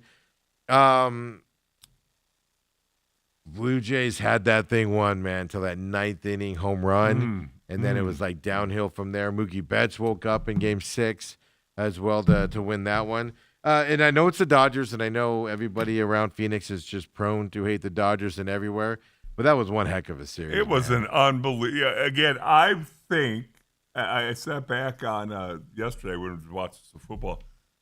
I don't know if other than the Diamondbacks World Series, back in 2001, I don't think I watched that much of this, the most recent one. Yeah. But I don't think I've watched as many innings of baseball as I did in this World Series. To be fair, they played basically an extra game. There was 8 games in this series. Yeah, it's an 8-game series. Right, yeah. But to go to extra innings in Game 7, I mean, just everything about it. Yeah. Other than I was wrong team won. I don't remember who was in the media room, but somebody was in the media room when I was recording one of his answers. And then a couple people in the media row had the game on their laptops. So I saw him hit that home run, and I was all, oh. I looked over at Autumn, and I was all like, check the World Series score. It's tied in the 9th. It was fantastic. And then that's the thing. Like, you look at the stat line, Yamamoto winning Game 6, Yamamoto winning Game 7. Obviously the MVP. I mean, if they couldn't give it to anybody else right at that point. And now this is the part I hate about, though. Everybody goes, see, the Dodgers, just because you have the most payroll doesn't mean that you'll win every year. They're not ruining baseball. They could still say they're ruining baseball, even though they barely won that World Series. And it was just an unbelievable World Series, because everybody kind of thought the Dodgers were going to just, and I said it earlier, I said this is going to be a World Series. That's why I picked the Blue Jays to do it. And but I don't think anybody else would have matched up with the Dodgers like Toronto did. Well, and think about this, Steve. The other thing I heard, we were to get together on Saturday evening. All the guys were watching it. Just the chatter amongst guys, some of them I didn't know. oh, if the Dodgers win, they're the highest payroll in baseball, blah blah blah. And I look around and go, do you know that Toronto's the fifth Yeah. highest payroll? Well, remember Bruce Cooper? Was it last week or the week before? Yeah. Was like, oh, it's great to see a small market team. It doesn't have a. And I was like, whoa, hold up, Tiger. I looked at it. I was like, they have a high payroll. They put a lot of money into that team this year. But it's a bunch of guys that now are going to be household names, but weren't household names before this World Series. This was just, you were throwing. Even that play at home, man, that was, what, milli-inches away from him being safe at that point. The throws that were made on the base pass in this series, the catches that were made. Game 6, right? I mean, that double play was a fantastic play in order for it to win Game 6. It wasn't sloppily played at It was amazing to watch. That's what World Series should be, and that's what it was. So I'll give them props from that perspective at that point is where I will give the Dodgers props. But Yamamoto's your best pitcher in baseball, and it's not even close. It's not. So happy for that young kid for the Blue Jays. Starts his last name started with a Y. You're something. Savage? Yeah. The rookie just called up in September. Yeah. Started in Double A. Rookie. Yeah. Ball went to Single A, right? Yeah. Either rookie or Single A, and then Double A, Triple A. Now you're pitching in the World Series. Drafted last year on top of it. Yeah, it's like and dominated too. Yes. Yeah. Yeah, it's Yasavage. Or as I like to say, Yasavage. Don't like to say it. Stop. You walk around during the day, Yasavage. Here's the thing. Dodgers have a huge payroll. They have serious questions going into this offseason. Mookie Betts is he's been on a downhill slide lately, for one thing, right? But then their bullpen. They've spent a lot of money on that bullpen. Now, some of those contracts they can get out of this year and stuff like that. But they're going to have to go spend money on a bunch of guys and everything. Dodgers are not perfect, in the side. So it's fascinating that even with all that money, how much they struggle in some aspects of their games, but they do get the win, of course. And Dodgers fans can all act like I've been a Dodger fan my whole life. No, you haven't. No, you haven't. Trendsetters. I see the creases in that folded up Dodgers jersey that you are hanging out there after last year's win. We see it. We see it, man. Some would say. We see it. Hey, I got an interesting stat here in college football, Dale. I'm excited to hear it, Steve. This is. First of all, do you see your boy, Dylan Raiola? Yeah. Broken fibula out for only the fibula. You think that's going to be only it when it's all said and done? Yeah, well, if they say fibula first, it's just when they say ankle. Yeah. I'm pretty sure the fibula is going to be wrong. But they just signed Matt Rule to an extension, so they don't lose him to Penn State and stuff like that. Nebraska's 0-30 in their last 30 games against ranked opponents. Matt Rule is even worse going farther back to Baylor and places like that. Nebraska has not beaten a ranked team since 2016, which, a lot of it, Matt Rule wasn't there. Right? Nebraska did lead this game at the half of the weekend, and then after Raiola's injury, they ended up losing that game as well. And so, man, Nebraska. Yeah, you get some guts signing Matt Rule to a big contract extension to keep him when he's not winning the big games. Well, maybe they've learned their lesson that, hey, winning 9 games a year isn't so bad. Just took them firing one coach to do that. Now they're like, we're winning 9 games. Oh, my God. Yeah. Yeah, Robert, by the way, goes back and goes, ranking looked fine on both of my 27-inch monitors. First of all, this isn't a 27-inch monitor right here, this computer. A little bit smaller. Robert, I'm old. My eyesight sucks if it's close to me. I don't even know what you're talking about. He's the brackets, I was saying. Go to look at your brackets. Oh. Robert works from home, so he probably has these big monitors and everything at his house. He's got these big TVs, 3 of them right there, so you can see everything. You see the moon from his monitor. Or probably just admit you have bad eyesight. I do. I have terrible eyesight. Okay. It's not even funny, man. Yesterday I did have them on. I did my glasses on for a little bit. I'm walking, and I'm like, I can't see crap while I'm walking. I'm going to get these things on. Why don't you get contacts? I know. I'm just lazy. That means I have to go to the eye doctor, and it's just the whole thing. See, I can't wear contacts because I cannot mess with my eyes. You're one of those people? Oh, I just can't mess with my eyes. Hey, anything around them, and This is what cracks me up. You're a big, tough football player. You were just like, I don't care. I'll smash the crap out of somebody. I don't care if their arm's sticking out. I don't care about any of that stuff. Don't touch my eyeball. Don't even come close to my eyes. This makes me giggle. So Nebraska's struggling a little bit. Now they've lost their quarterback. Your SMU Mustangs. Big win, Steven. Big win. Well, right on top of, they just extended their coach. What was that, on Friday before that? Now Miami, Carson Bagg, their playoff hopes are dashed now. 2 bad losses for them. But SMU is an interesting school because it's their ups and downs too much. Is that a byproduct of the coach's name? What is Rhett Lashley? I believe. Yeah. The interesting thing about SMU is they're in the ACC. They're good enough to compete at the top tier of it. It's just they aren't consistent at that level. They'll lose a couple like they did earlier this year that they shouldn't, and then they'll go out and they'll beat a team like Miami. It's fascinating to see. And the nice thing about Mr. Lashley is he said, "I go, why did you stick to SMU when you could leave and go to a bigger school?" And you know what his response was? SMU chose me, and I'm loyal. I'm paraphrasing it, but that was a fantastic answer by him. Right.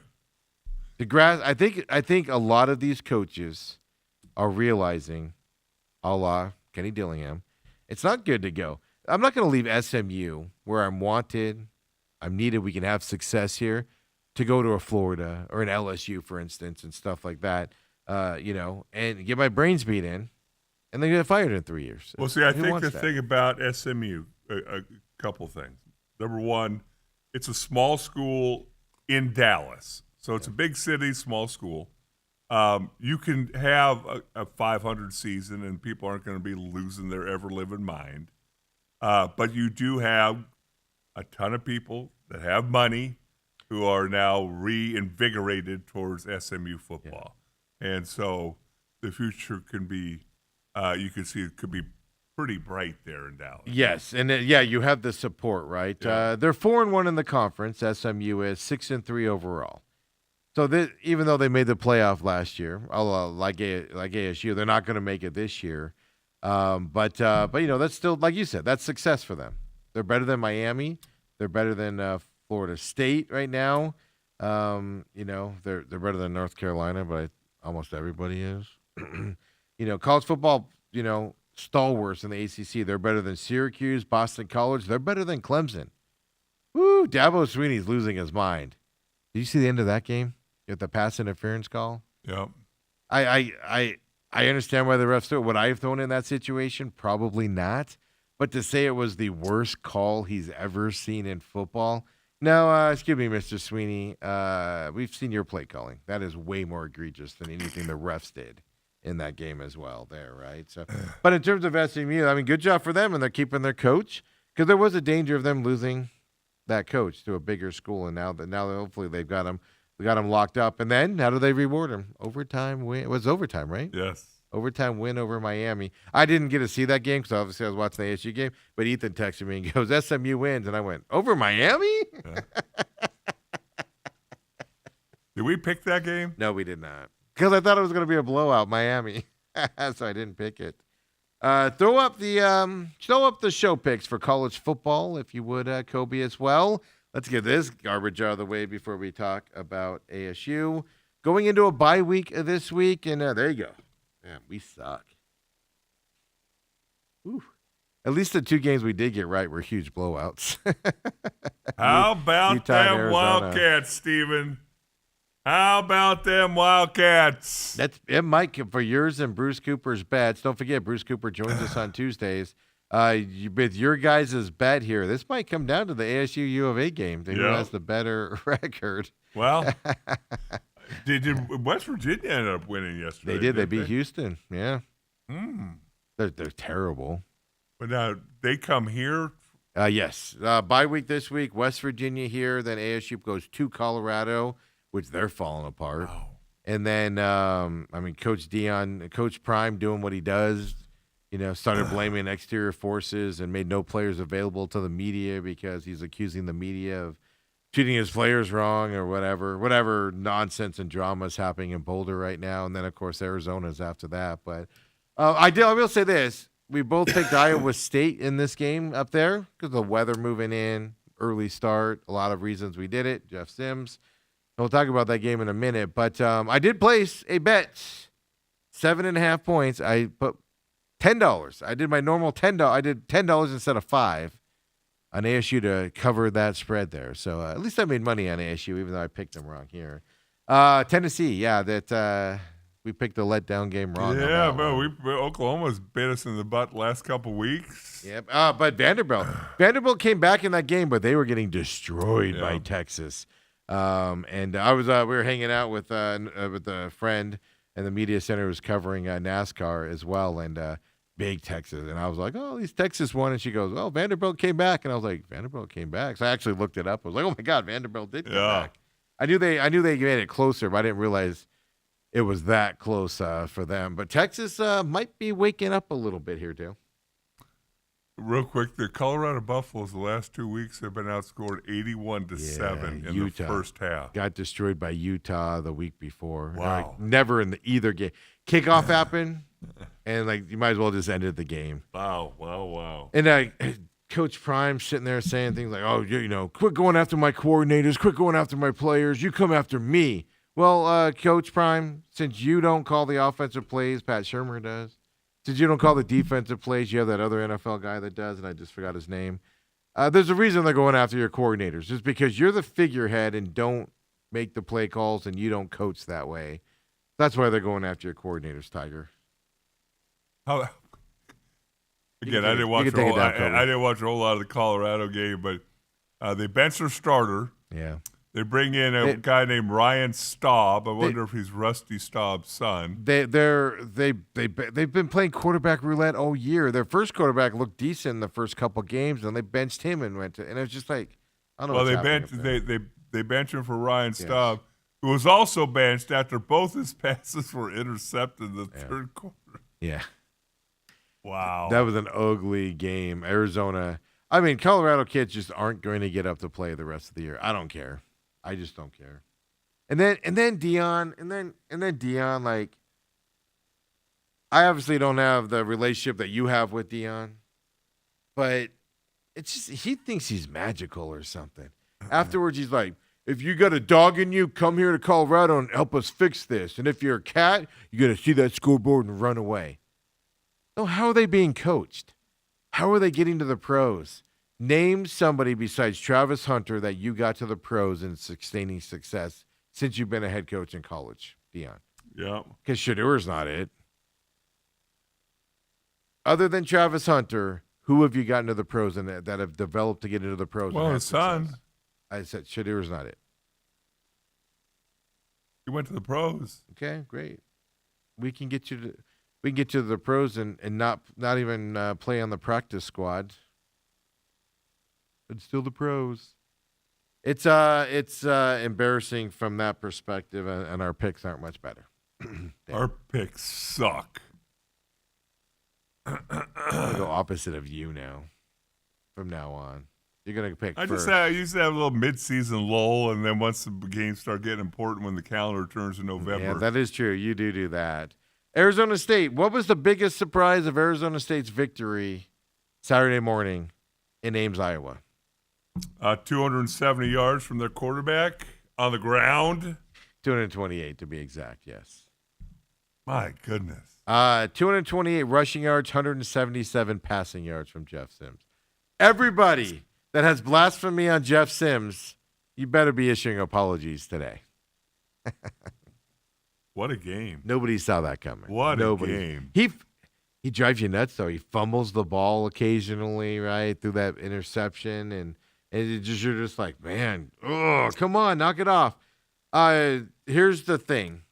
This is what's amazing to me, because we see the same thing with Kyler Murray, right? He looks to Trey McBride a lot and ignores his receivers, etc.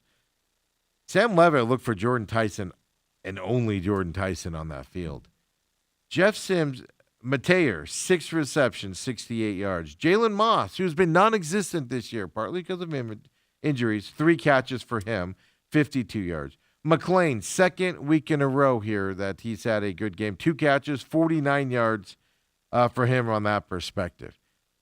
It's amazing how a backup quarterback who doesn't, I'm going to use the term, who doesn't have a relationship like the starter does with certain receivers, and he just goes in there and just throws the ball to the open guy. It's amazing how that happens from the starter to the backup. And you're seeing that with Jacoby Brissett. We're seeing receivers catch balls for the Cardinals, that Kyler Murray didn't even know existed out there.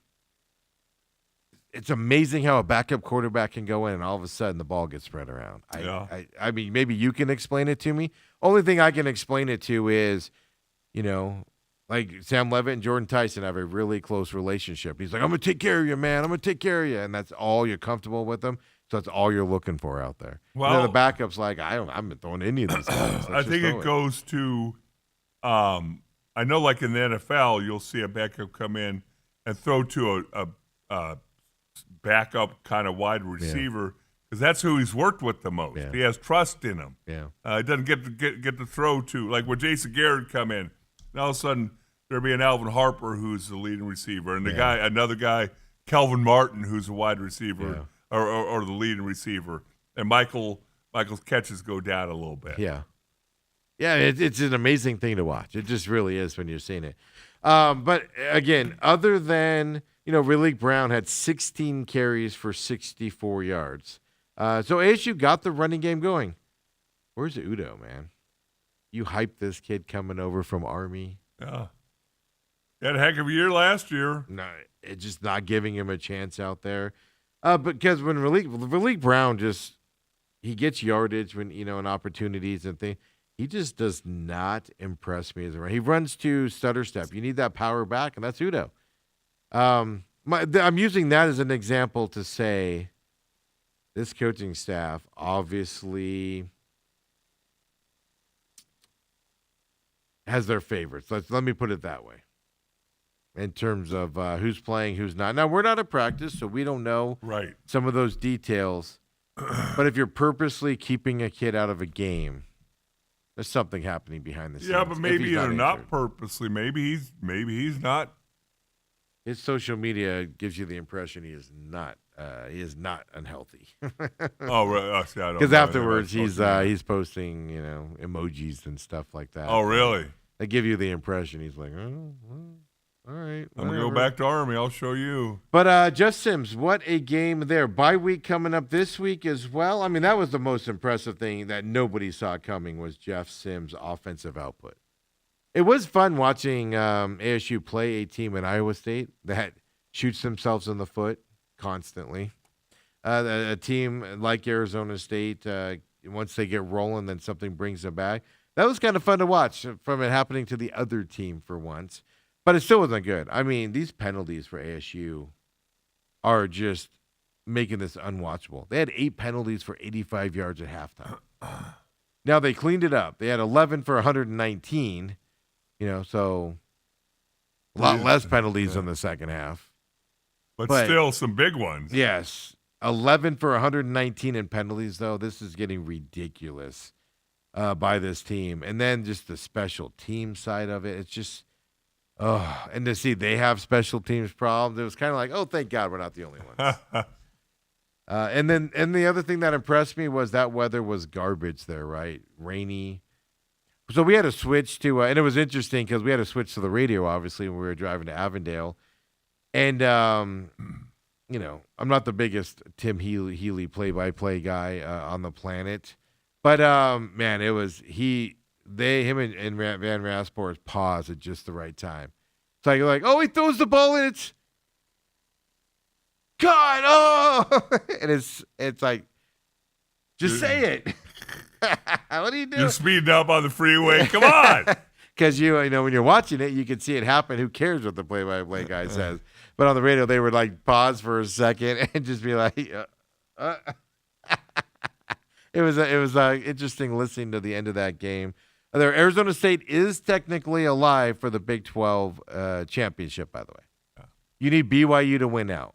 And BYU has 2 hard games coming up. This weekend's BYU at Texas Tech game is going to be a must-watch game this weekend, folks. I'm just telling you right now, it's going to be fantastic. Cincinnati, of course, lost this weekend. Houston lost again. Houston will lose a couple more.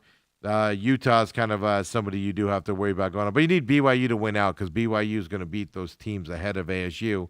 And then ASU's got to win. And the schedule is favorable for ASU to win, especially if they play the way they did on Saturday. You would think that obviously these next 2 games are very winnable, and then the vaunted Wildcats. That's going to be a bigger challenge than you think it's going to be, Arizona State fans. I'm just telling you right now.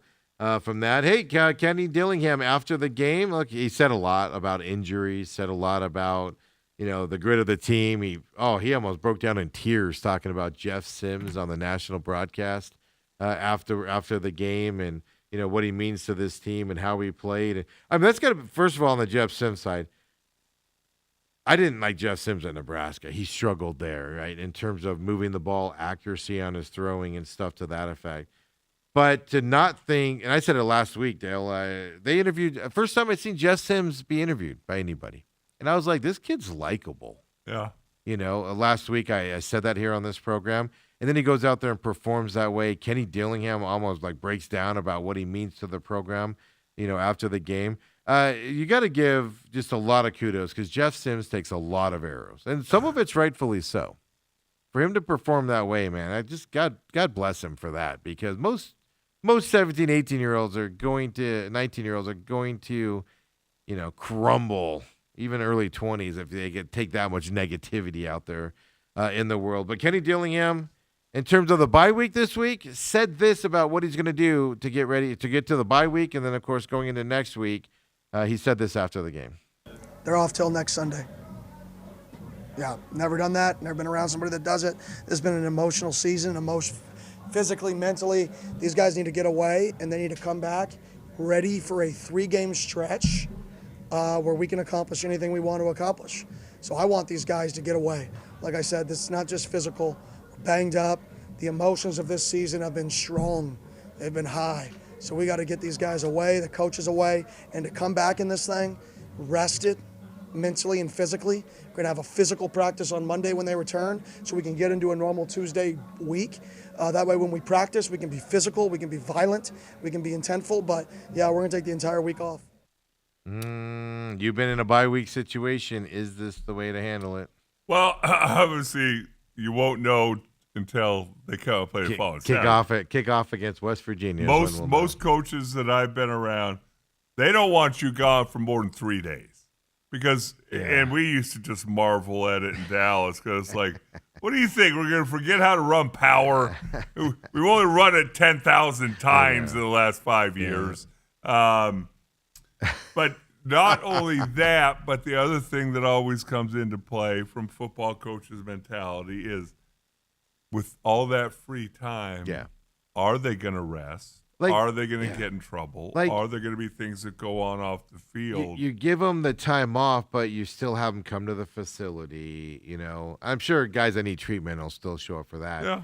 But, you maybe have meetings or maybe you put together some organized things for them. Like, hey, guys, we're going to get together and we're going to, we're going to watch the BYU Texas Tech game because it's got nothing to do with your season right now, right? Because you've played Texas Tech already. Hey, we're just going to enjoy a good football game this weekend. I don't like the idea of, hey, you guys don't even think about football till Saturday. Yeah, but I will Sunday. I will tell you this. Again, it's all how the kids handle it. It can. Again, I don't know what they've gone through mentally. It sounds like he really. It's got to be a grueling season. Yeah, but like you said, you're 18 years old. How much are you thinking about things? Yeah. But maybe they have. So just to get away, what I could see very easily is, hey, you guys are off till Wednesday. Wednesday, you're going to come in. We're going to have a quick meeting, maybe some lifting. We'll go out in no pads, run around a little bit just to see your faces. I don't know, but if I go and work out for a month straight and I take a week off, I lose conditioning. You lose conditioning. You know, your body, yeah, it's healing, but you know, I'm not saying you forget some stuff, but like, you know, your body changes a little bit, right? You're eating more bonbons and things like that. Yeah, at least go show up and be like, hey guys, we're gonna do a slight jog, like you said, on Wednesday. We're gonna get together and you know, we're just gonna go out on the field and you know, just casually take some catch or something. Like I could see that. Just say we don't even see you until Sunday. I don't know. I just don't. We'll find out against West Virginia, but I don't know if I like that. You won't know until a week from this coming Saturday. Know if I like that. So, you know, and that's just a lot of it is, you know, and like you said, it depends on how they handle it. How many guys are just going to go and like sit on their couch for a week? How many guys are going to go play basketball?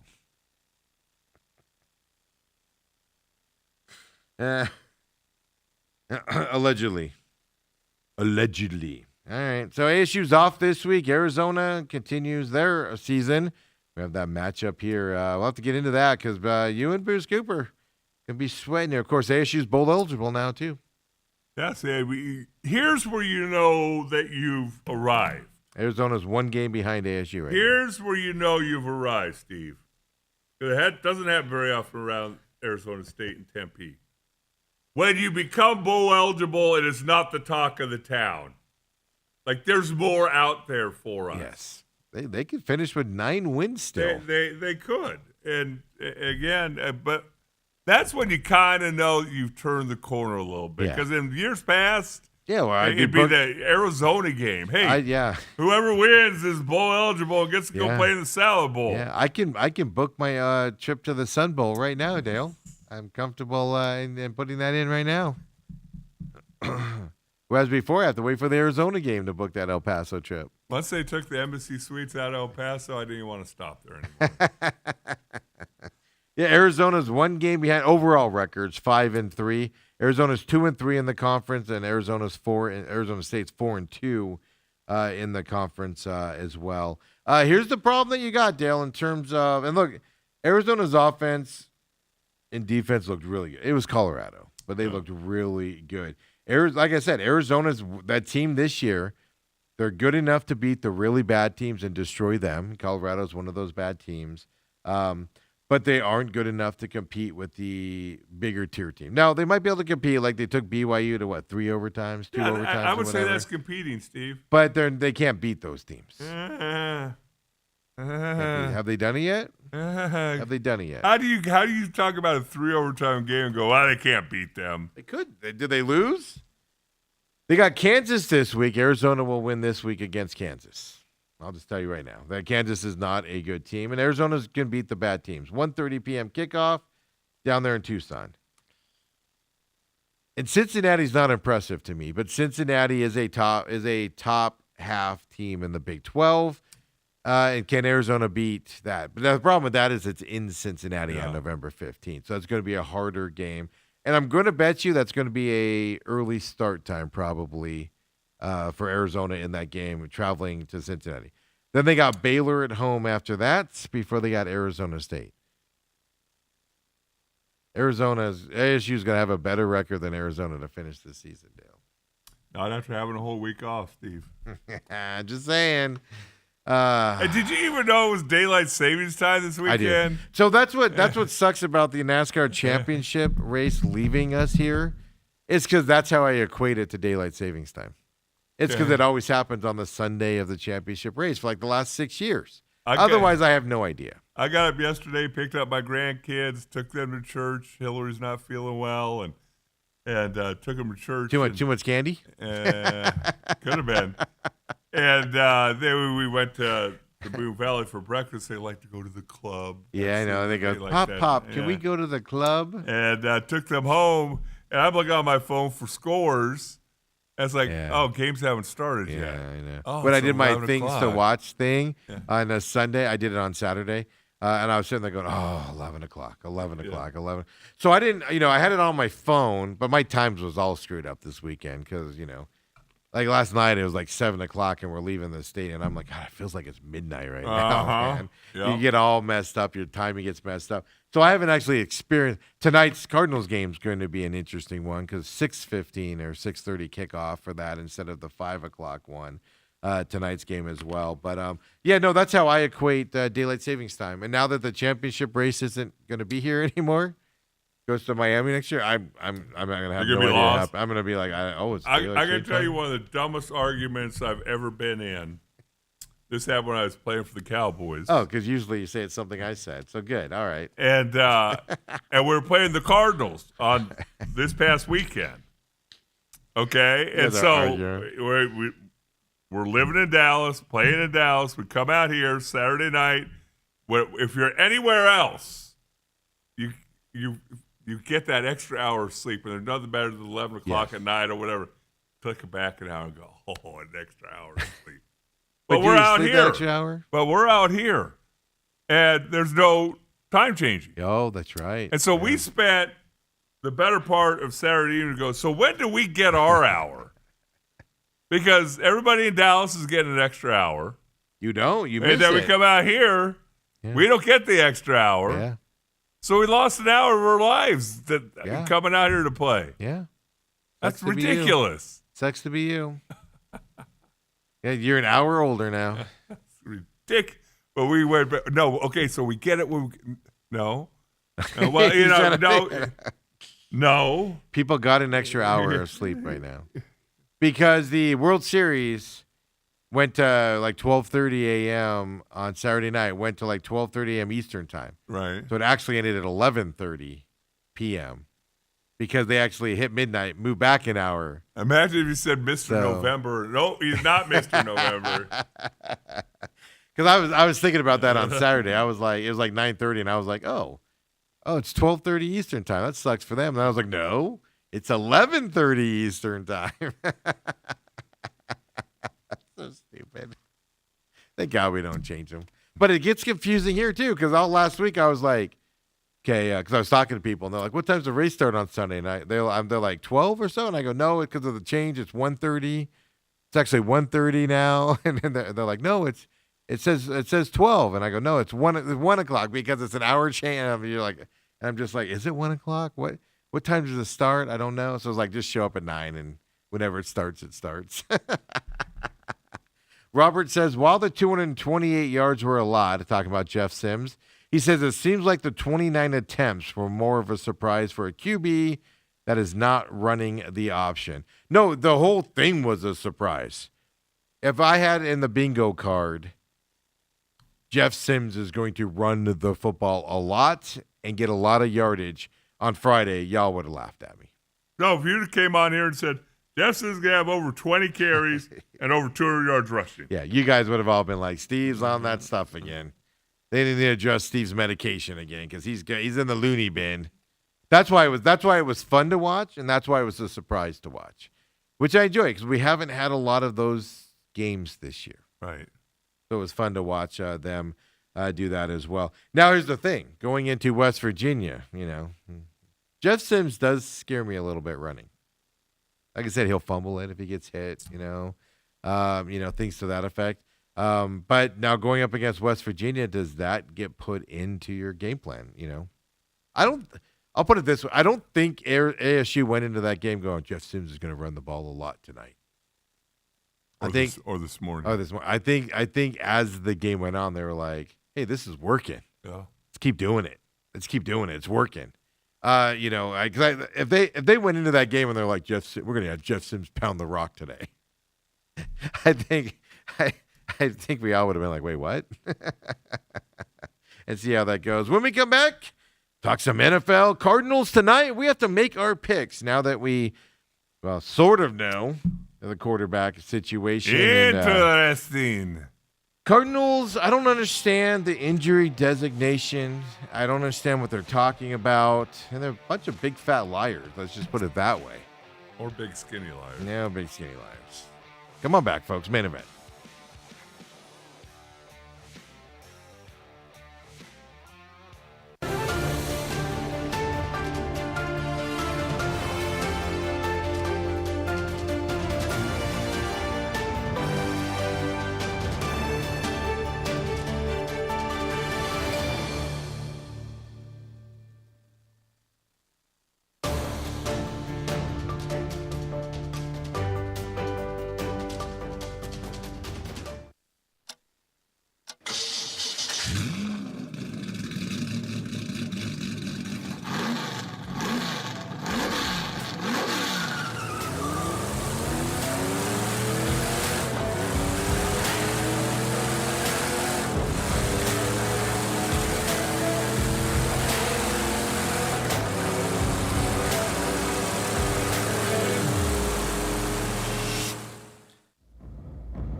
And we're back here. Until next Sunday.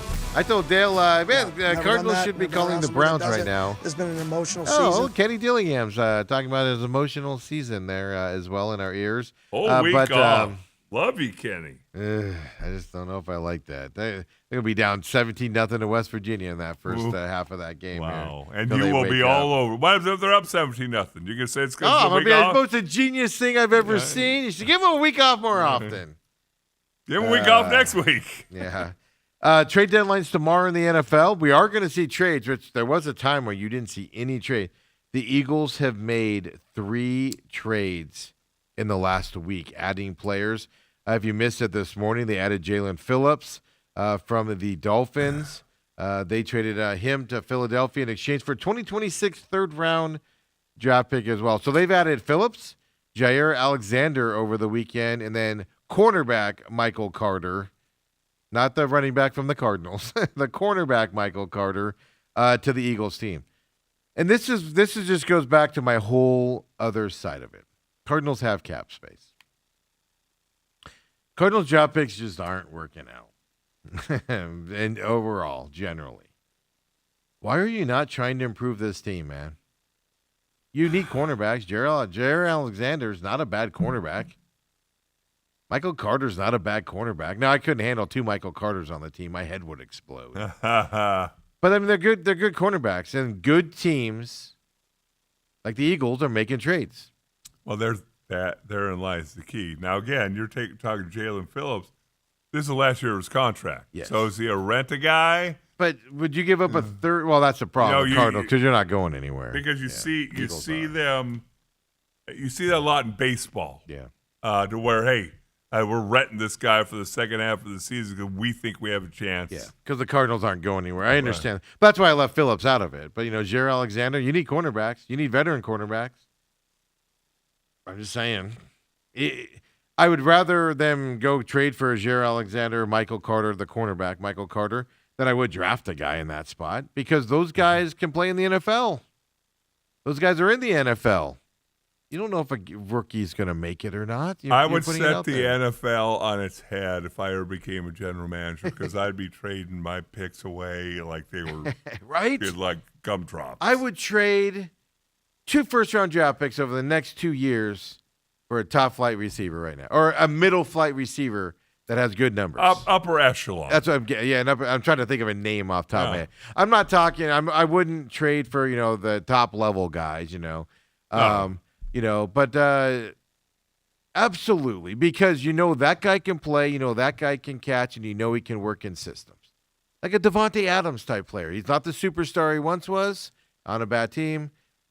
Let's bring him in here for a couple years, trade for him because you're going to have success with him. You draft a guy, Marvin Harrison Jr., it's year 2 and we're still waiting. When a guy's shown that he can do it at this level, because that's what the draft is all about, is trying to forecast. And that's why you'll see some kids get drafted who are not as good right now, draft day, as another guy. And that guy who's not as good right now gets drafted higher. Yeah. Because they're forecasting. Yeah. And forecast just like the weather forecasters. And that's a lot of teams miss their draft picks. And it seems like the Cardinals are like our local forecasters. They miss a lot. Yeah, they make it a lot, too, because you just go, it's going to be hot, guys. It's going to be hot. No clouds in the sky. I guess there's like a Dallas forecaster. Yeah. But even then they miss. They'll be like, oh, no rain in the forecast, and meanwhile I'm in a flood zone. Wake up and there's water on my car. My trash can's down the road from the rainstorm that just rolled through. Of that, I don't know. But it just goes to show you, some teams are willing to make these moves to be competitive, and some teams are like, "Hey, we're good. Don't worry about it. We're good." Which brings us to the next conversation we gotta have. They benched Kyler Murray. I mean, okay. Look at this. Like I brought it up before. Like I famously have said, and I've seen other people saying it, Dale. I see other people talking about this. He took a ball off his face mask in the Titans game, went into the locker room, and they said possible concussion, so they walked him to the locker room. Then while he's in the locker room, they said he's questionable due to his foot. Then he came back out and played, I don't remember, 12, 15, 18 plays after that. And he looked like Kyler Murray looks. It's the same thing we talk about with Sam Levitt. Oh, it goes back to the Baylor game. I watched him against TCU on a Friday night after that Baylor game run like nothing was wrong with his foot. Right. Then the bye week happens, and all of a sudden now he needs surgery on his foot, and all this bad stuff has happened to him. But he had surgery on his shoulder, right? No, it was his foot. Oh, is it it? was his ankle, yeah. I thought it was his shoulder. Oh, no, it's coming up. He hasn't had it yet. It's coming up this week. Oh, I thought it was on his shoulder. So you got all of that stuff with Sam Levitt, and we're all like, that doesn't pass the eye test. Right. Kyler Murray hasn't been in a walking boot. Kyler Murray hasn't been limping. Kyler Murray has just been acting normal on the sideline. To the point where last week, they said all along he'll be back for the Dallas game. He'll be back for the Dallas game. National reporters who get fed that info from inside the teams, folks, were told Kyler Murray's expected to play. This is an injury that nobody saw happen. When they say it happened, he went back out there and played another 15 snaps and didn't look like he had a foot problem at all. Nobody's talked about what the foot injury is. Nobody said if he's had imaging or not. No walking boot whatsoever. It's been a month now of no Kyler Murray in these games. Practiced a little bit last week. And they wanted to wait 2 more days on Saturday to see if he can be if he can have a role in this offense. If he has a role in this offense, he should be starting if he's your starting quarterback. Because otherwise he needs to be cut down. But this is an injury. He took a ball off of his face mask. It's the only point in time we know he hurt his foot. And everything afterwards says he does not have a foot injury. Everything you watch and pay attention to, what I just described to you, says he does not have a foot injury. And it's been a month. And now Jonathan Gannon was asked, is IR in the books? Well, not now. If he was that hurt, you could have put him on IR before and you got a roster spot or something up on that side, and you just kept him out there. It's just weird. And then it gets even worse. BJ, your buddy, BJ. Ololari. It's well. Olajari. That's how you You're not correcting me. Stop. And I even said it wrong. And then he comes out and he says, I had surgery on my leg in June again. That's why it's taken me so long to come back. Right. Nothing from the team. He's coming back. Oh, we're excited to have him back. They are big fat liars when it comes to the injuries. They're making it up, and they aren't doing a good job of it because now they look like they have fundamentally benched Kyler Murray. Well, here's the thing. Whether they know it or not, what they're doing a disservice to the player. This is my argument. Because when you don't disclose what's wrong, but yet it takes much longer than is anticipated for a certain type of injury, the player looks bad. The people right now are looking at Kyler Murray and going, do you just not want to play? I was questioning BJ. Like, what's taking him so long to come back? And now, he had surgery in June. Well, that makes sense now. Yes. Now, and if they would have just said that, then there's no questions. They're doing a disservice to Kyler Murray because they look like they benched him. You've either benched him or you haven't. But that's what you're giving that impression. If you're Kyler Murray today, aren't you pissed about that?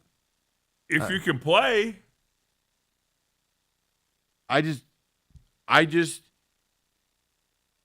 We see Sam Levitt with a bad ankle. I'm just throwing this out. We see Sam Levitt with a bad. Sam Levitt came back from that bye week, and he has something wrong with his ankle. We did not see it in the TCU game before the bye, but we saw it during the bye. Show me after the bye. Show me where Kyler Murray has a foot injury, because I saw video of him practicing last week, and he wasn't hobbling, he wasn't favoring a leg, he was throwing balls like normal. Show me where there's an injury to Kyler Murray's leg, and why aren't you talking about it? Well, I guess I understand why the national media is not talking about it too much, because who really cares about the Cardinals? But you would think the local media would be asking a little more adamant about getting answers. They're asking. I don't get, and this goes back to my coaching side of things. They're flat out lying. They're flat out being dishonest about injuries. I watch a lot of press conferences. I watch a lot of injury stuff where people talk about injuries and where they are and stuff like that.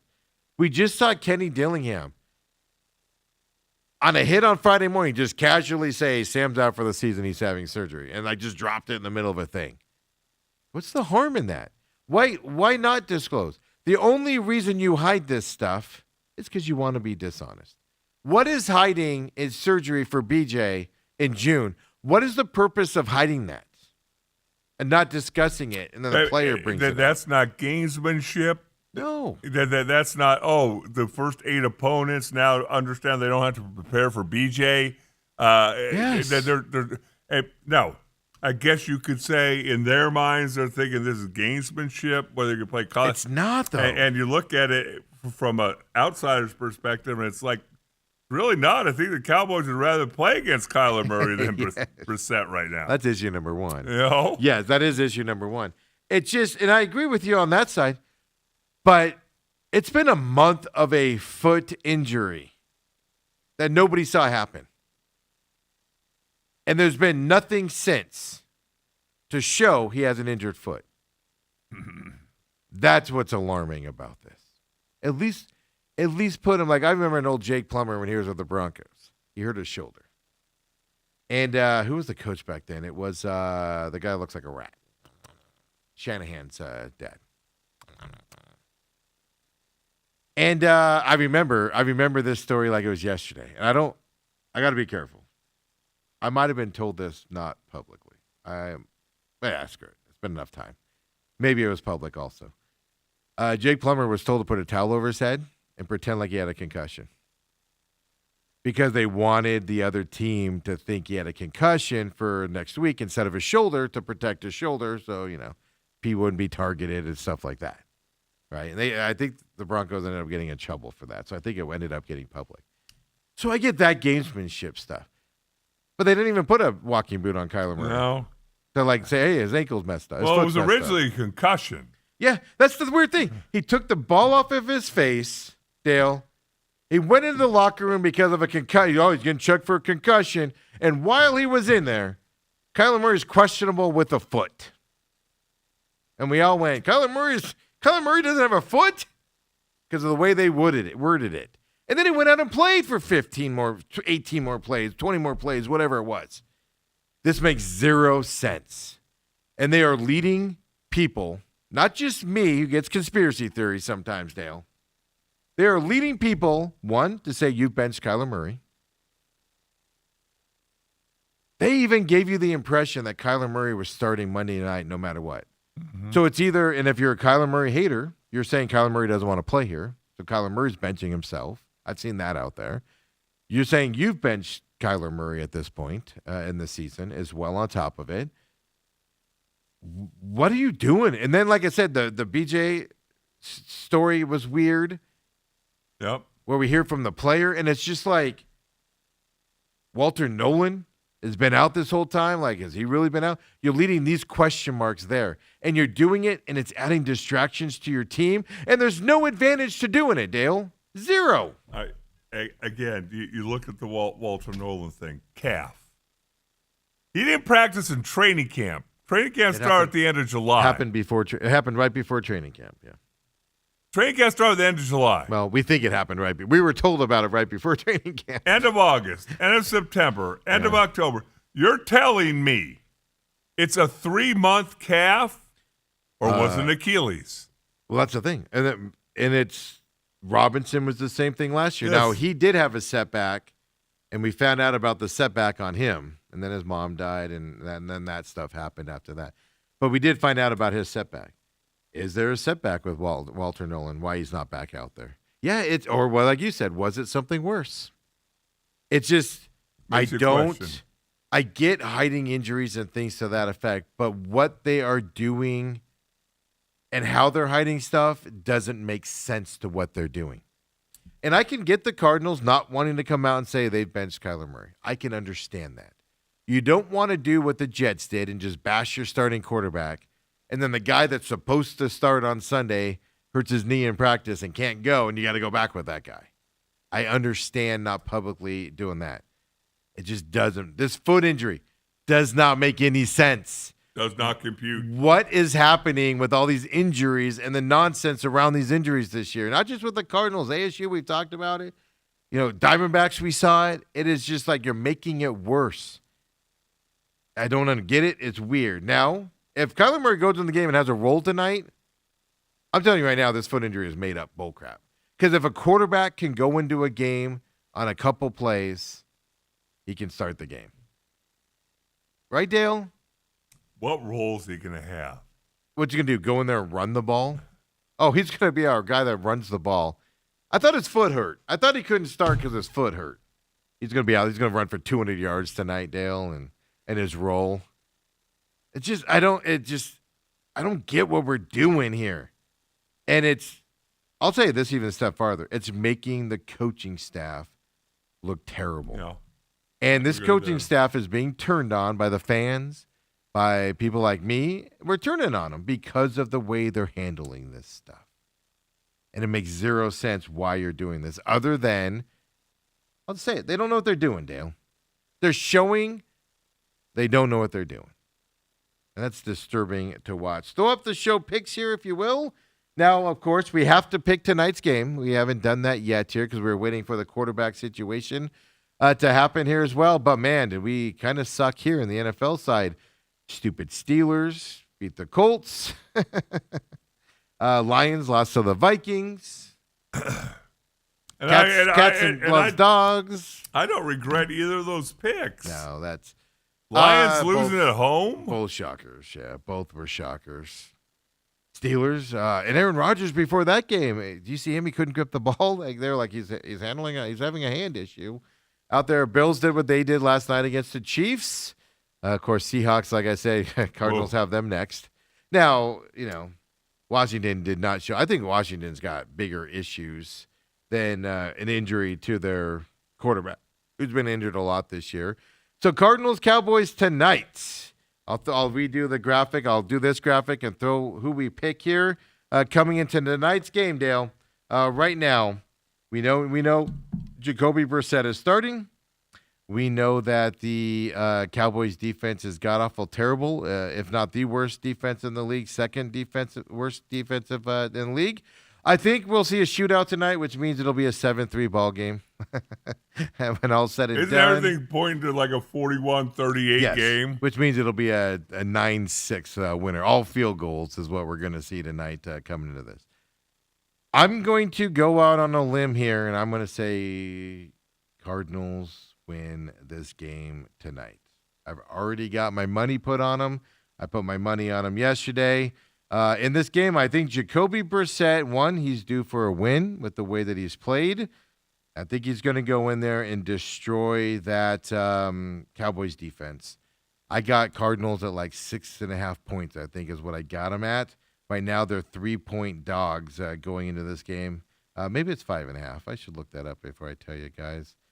I took them on the money line as well, the Cardinals, plus 144. On that money line, right now they're plus 146 on the money line for that. Over-under is 53.5 in this game. Coming into it, Dale. I got the Cardinals going into Dallas and winning this game tonight. I mean, Schottenheimer's dealing with an owl in his house last week. He couldn't concentrate in football. Did you see that? He had a giant owl in his house. He was trying to get it in his house. Yeah, he's like trying to get it, like hit it with the towel so it would fly out of the house and it would just fly to another ledge and stay there. Yeah, he was dealing with that last week. Kind of like the great outdoors. Yeah, with the bats. Yeah. So I got Cardinals tonight. Who do you got? You know what? Just with all the nonsense going on with the Cardinals, my dearly beloved Dallas Cowboys. I think Brissett gives the Cardinals a chance to get in the 20s. I don't think they can get into the mid-30s, which is what it would take to beat Dallas. So give me my Bucking Bronco Cowboys. Cardinals defense is going to shut down that Cowboys offense and hold them to 20-something points at the most. I'm sorry, is Pat Peterson back from 10 years ago at quarterback? Will Johnson. Will Johnson, baby. Buddha. Good Dominic. Calais Campbell. Johnson's averaging 3 penalties a game. Over under on those. Calais Campbell, illness on the injury report yesterday or Saturday. I don't remember what day it was. Sick. He's expected to play, but they need him out there, obviously. But I also think you're going to see some sweat getting to Dak a little bit here, at least for the beginning part of the game with that Cowboys offensive line, to put some pressure on him as well. So I do think Cardinals think this game out tonight. You're going Cowboys. We'll update that and get that out here with those red X's. More red X's on Steve's side. I'm not confident that the Cardinals are winning this, by the way, but I'm going to go with him with Jacoby. He's due a win, and Jacoby wins tonight. You can't go back to Kyler Murray. With the So way you're this just team is kind of rooting for more turmoil. I want chaos. I'm not going to lie to you. I want everybody fired. I want everybody fired. ASU. No, I'm talking about Cardinals coach staff. I just the changes are coming. Keep Gannon fine, but you're making changes on the defense and offensive coordinator positions after this year. If you keep Gannon, I want them all gone. I'm done with the nonsense. I'm gone with the stupidity. I watch a lot of press conferences. I didn't see a lot of them yesterday. I'll be catching up on that today. I watch a lot of press conferences. And I think the Cardinals coaching staff is worse than watching Sirianni with the Eagles because that dude is infuriating to watch. That dude is off his chain and off his rocker coaching that Eagles team. But you know what he does differently when he's crazy? He wins. That helps. And I think the Cardinals coaching staff are worse than he is in terms of what they talk about and what they say and how they act. And I'm just tired of it. I'm just tired of it. Let's go, Cowboys. Cowboys are gonna Harken win back tonight, to aren't Super Bowl days. Let's go, Cowboys. We'll be back tomorrow. Macomb on Business coming up at 11 o'clock. And then, again, final pit stop will be tomorrow as well. Like, subscribe to the YouTube page. The text line, of course, 623-252-6670. Free podcast systems. Bruce Cooper joins us tomorrow. We'll see. Kyler Murray being traded. Would you play him, though, if he was on the trade block? No. Well, not with a hurt foot. That doesn't exist. What if Kyler Murray took another snap off his helmet tonight? Oh, my God. Would his arm fall off? Would he not be able to grip the football, Dale, if he took another ball off the face mask? Another snap? Like, what injury would happen? See you tomorrow, everybody.